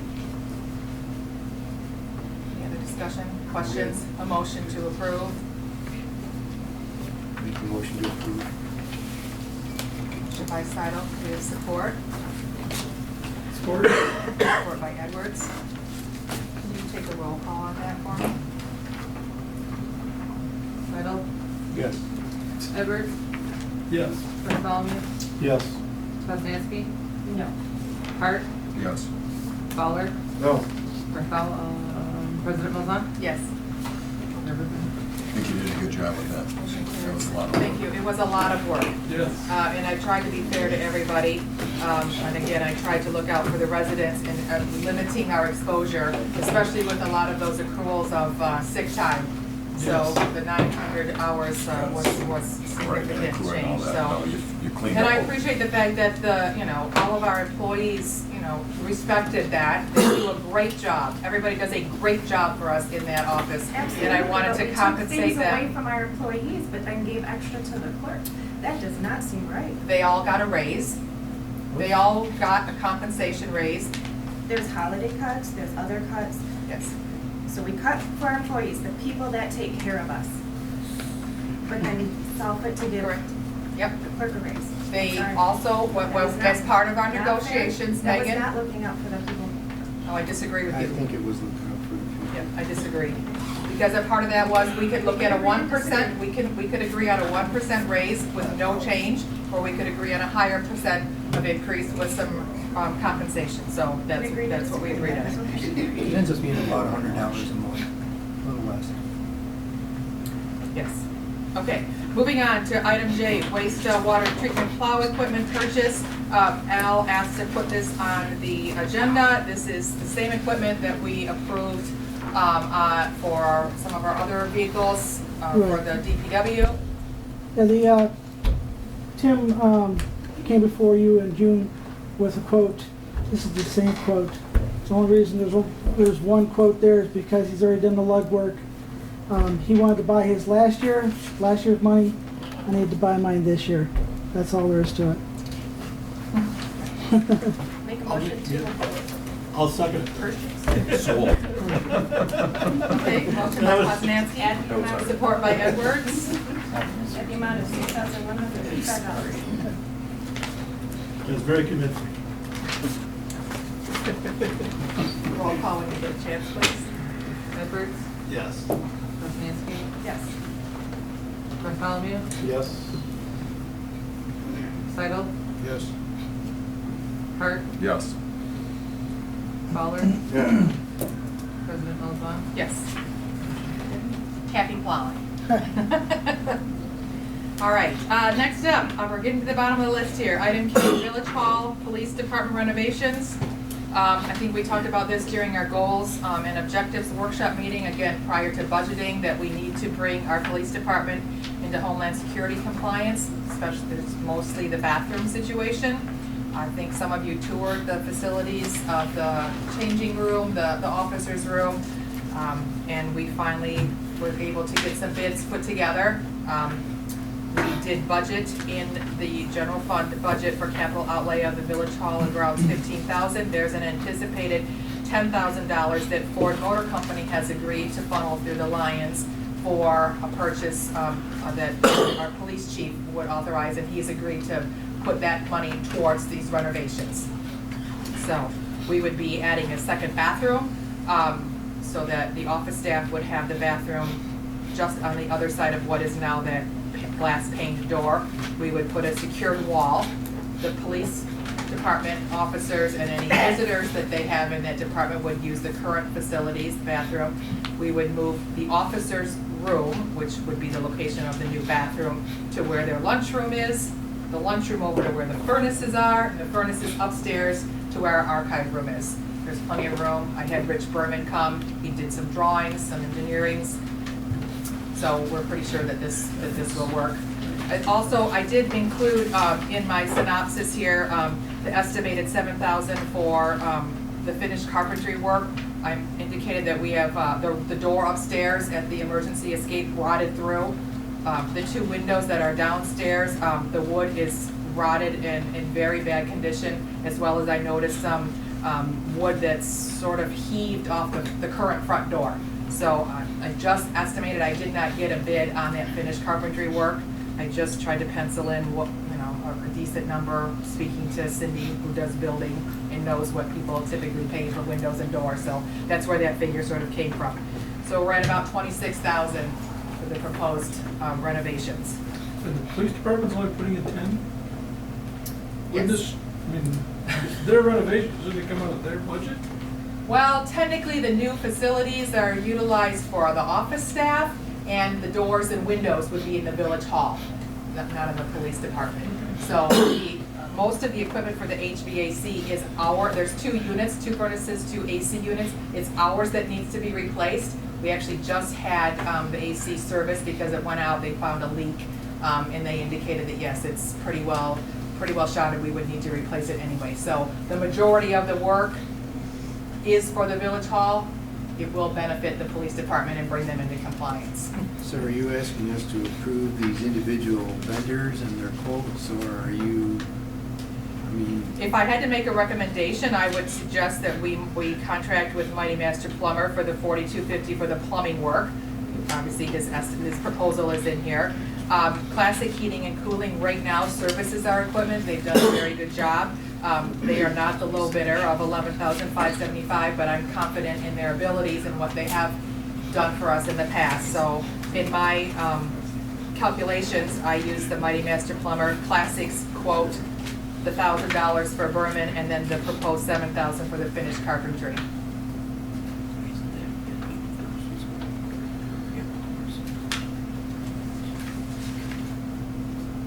I'll make a motion to approve it.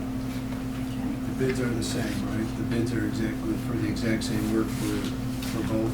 I didn't compare model numbers, but it both includes new furnace, new AC. They may be using different, I don't know if they're, what Bryant is. Yeah, pretty much the bathroom is the toilet and the sink and some plumbing. So that's pretty much the same. The difference would be, I suppose, in the labor. So we have a motion by Edwards. Do we have support? Support. Support by Bartholomew. Any other discussion? I'll roll on that, please. Hart? Yes.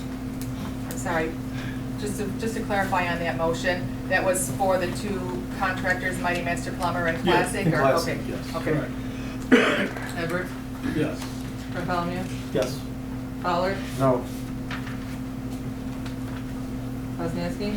I cannot know. Seidel? I'm just as far as the type of units, it looks like they're comparable. They're both carriers, so yes, sorry. Okay. And President Molzon? Yes. The 2 motion carries. That work probably won't commence till October. They said that we would be without heat or AC for about a week while that work is done, so we figured October, early November is probably the best time of year to get that done. So I also need to finalize the architectural drawings and get them sealed and get it permitted. All right, moving on to line item L, the last one under new business, the asset management plan consultant funding. So I mentioned before that I went down to a traffic study at SEMCOG, a seminar that they put on down in Detroit. I went there because the agenda specifically addressed pedestrian crossings and making towns more walkable friendly. There's some funding available through SEMCOG, and I thought this is great. We need this in our town because we have had 4 pedestrian vehicle accidents in 2018. And again, we want people to really be safe and be able to traverse our town. I do not believe that the data would show people are walking to the corner of 32 and St. Clair to safely cross where there is a crosswalk. They're just darting across because that's what we do to connect the dots. So I scheduled a meeting out at the Road Commission. We met with John Abraham last week. I asked James to attend, and they had a representative of HRC also attend the meeting. HRC had a consultant, or one of their employees actually at that traffic study seminar, so I knew that they would be able to apply for the grant money that SEMCOG has available. So part of that money, what this cost would cover would be doing those application processes. That is for a new PACER study. It's actually for 2 of them. It is for a traffic and pedestrian study. There's grant money available to make make towns walkable. They want it to be bikeable, they want it to be pedestrian friendly. So again, they took a look at our current situation, where we'd want to put those mid-block crossings. They also took a look at extending connections to the Macomb Orchard Trail from our downtown to safely get families, particular kids on bikes, to that trail or back to town, who may want to, to utilize the restroom, come for dinner, get something to drink, all of that. The reason I included James in the meeting was because he would help us figure out how to fund this asset management program. So what we're looking at is a 10-year plan, hopefully 10 years, when we come back with the PACER results, to be able to put our roads at a 6 condition long-term, so that once we get to the end of the 10-year term, all of our roads are at a 6. Right now we have some that are less than a 2, which is basically crumbling like we have over on Salem and Brook Street.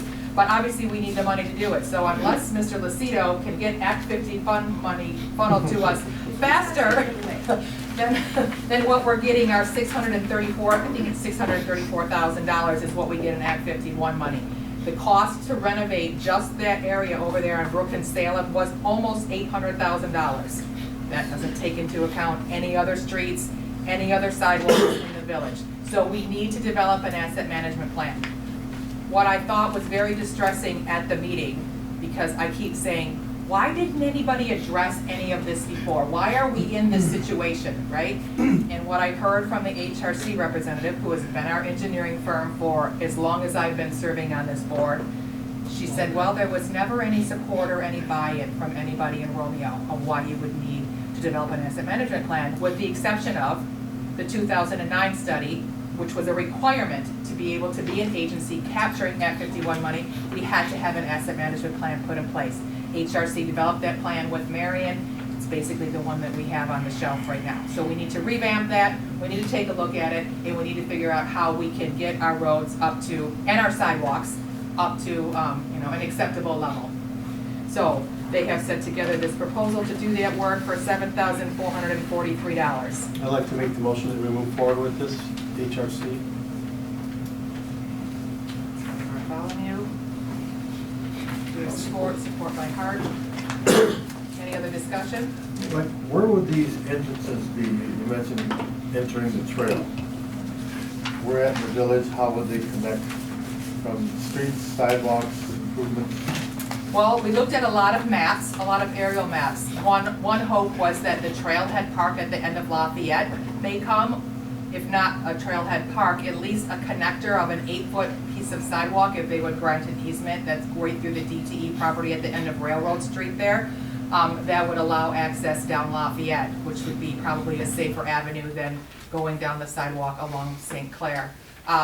They looked at maybe a jig jog, because there's that alleyway that goes between Buscemi's along on the other side of Bailey Street. It does not connect to the trail park, but we could also look at using that alleyway as part of that.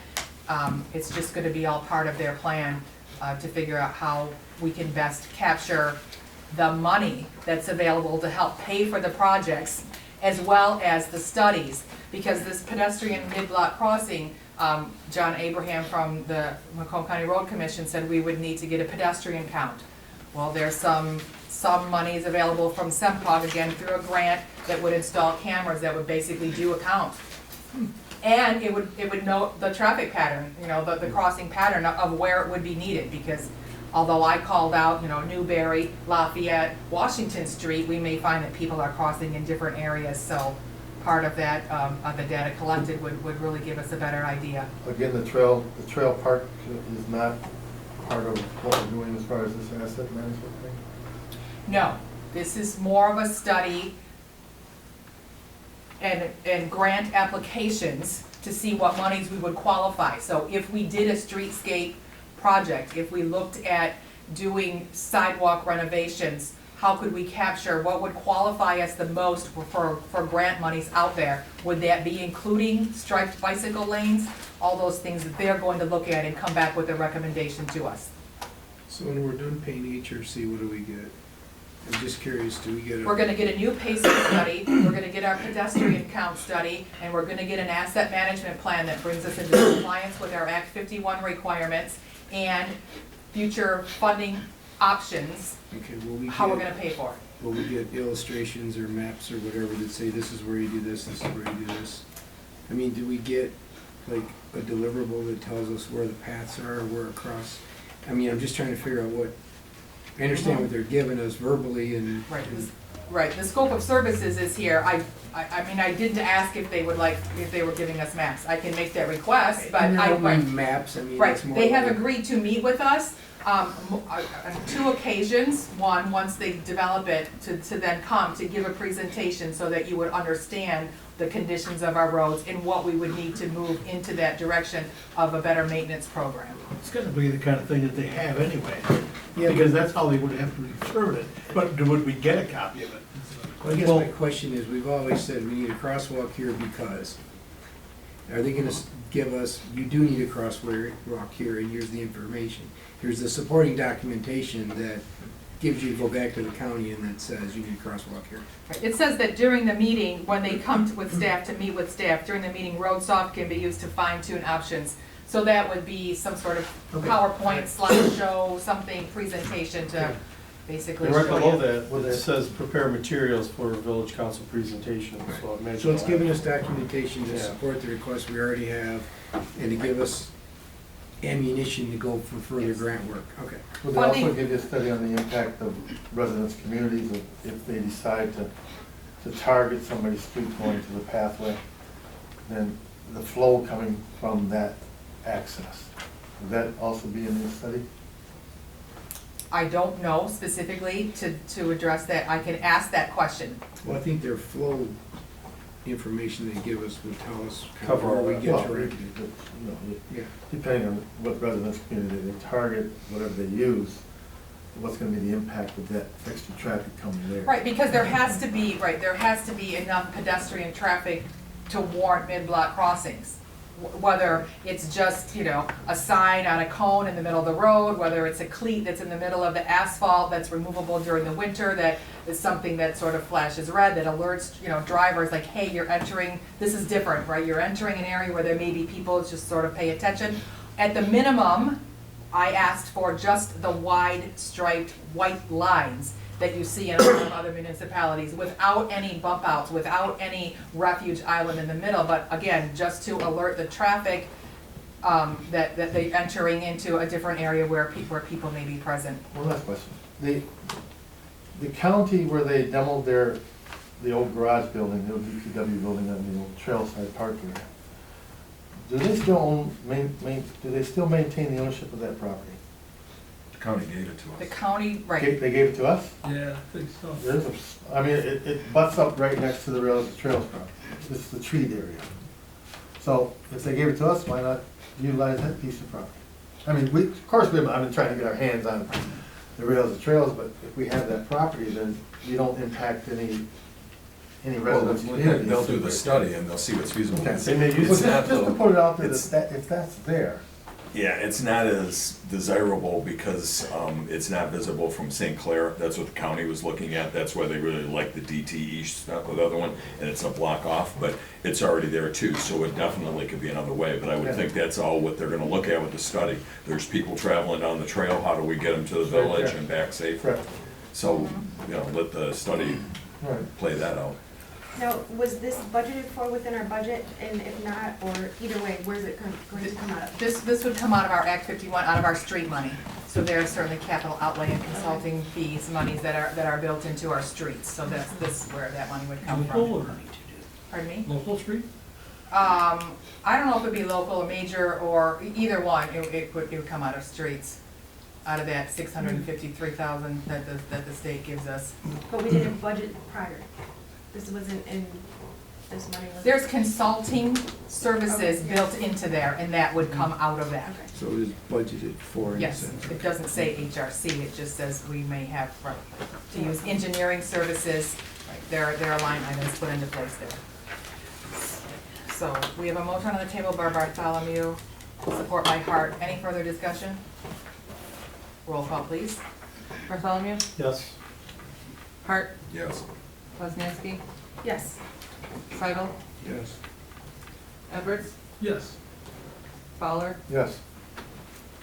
President Lozon. Yes. Motion carries. Were we gonna do anything more with this tonight, or are we good with this? That application for the exemption, for the, We voted on that We already voted on that. 7-0. oh, okay. I thought you said we were gonna So, touch on it later. Nothing more, nothing more than what we voted you on. know, the IDD. Right, Okay, gotcha. yes. What's that? Okay. All right, let's move on to the last item on our agenda, public comments. Is there anybody who wishes to address this board for any non-agenda items this evening? You're all sitting patiently, and we appreciate that. On those hard chairs, I'm very Yes. sorry. I know. Yes. I have a comment, on the corner of Clinton and Van Dyke. That property there, it is horrible. It's an eyesore coming into Romeo. And I want to know who we can, who's in charge to make sure people clean up that. So it was recently purchased from the village. We had it brush hogged prior to the sale, just a couple of days prior to the sale. The Meldrum brothers purchased that property from us, and they have actually been cited by our ordinance and noxious weed Okay, inspector that's horrible. to come and do it. They are in the process It is. of submitting a site plan for the building that they wish to put there.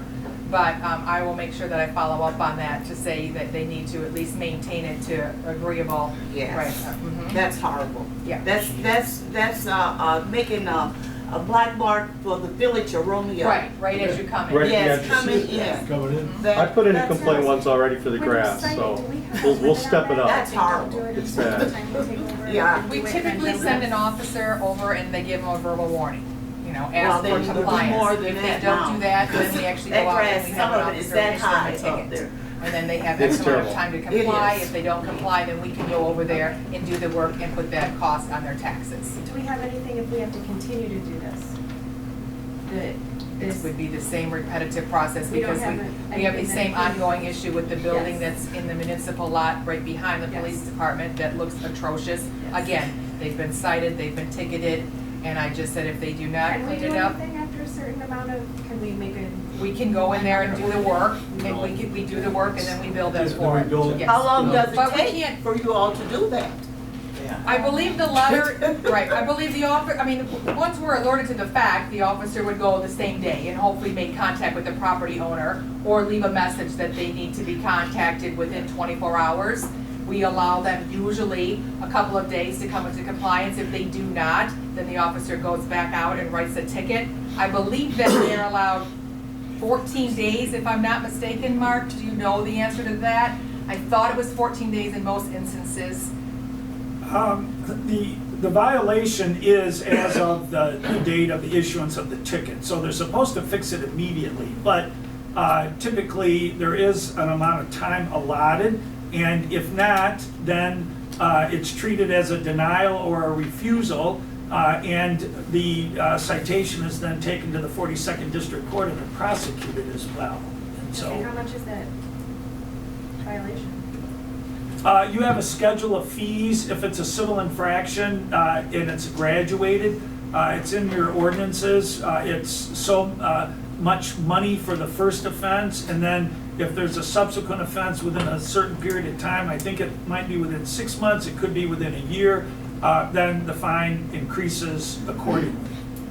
So I think, to answer your question, I think if it's 14 days, we're probably 7 Oh, days it's into it. been there, it's been longer Well, than I that, mean, because since some the of the, ticket, but we can do grass the is work about 6 before foot that. tall or Right. something. Anybody short, they can go through, they won't see them. You have to give proper notice, and you cannot do the work before the proper notice is given, or in non-legal terms, bad things will happen. Right. So. But I think a couple, like what you were speaking of, you have to give them like 14 days, and if they still aren't doing it, we cut the grass.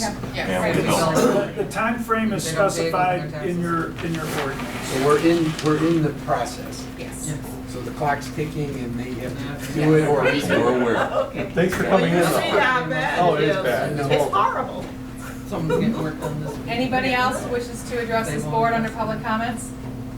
If not, then I'm going to close the regular session of this meeting. We have a closed section for legal opinion, and it is 9:14. Yeah, you need a Oh, motion I'm sorry. and a roll call vote. Okay, I'll make a motion to go into closed session. Support by Cousin Nancy. Yes. Okay. All in favor? Aye. Any opposed? We should take a roll call vote. Oh, okay, sorry. I'm sorry, is it 9:06? Roll call. Okay, so it's Roll call. 9:14. Well done. Yes. Cousin Nancy? Yes. Kurt? Yes. Thanks again, have a good night. Okay, good night. Yes. Fowler? Yes. Edwards? Yes. Sidell? Yes. All right, motion carries. Josh. Is that being rolled? All right, welcome back, everybody. It is 10:19. We have exited out of closed session. We have a motion to adjourn our regular scheduled meeting. Motion to adjourn. Second. Motion and support by all in favor? Aye. Opposed? Meeting adjourned.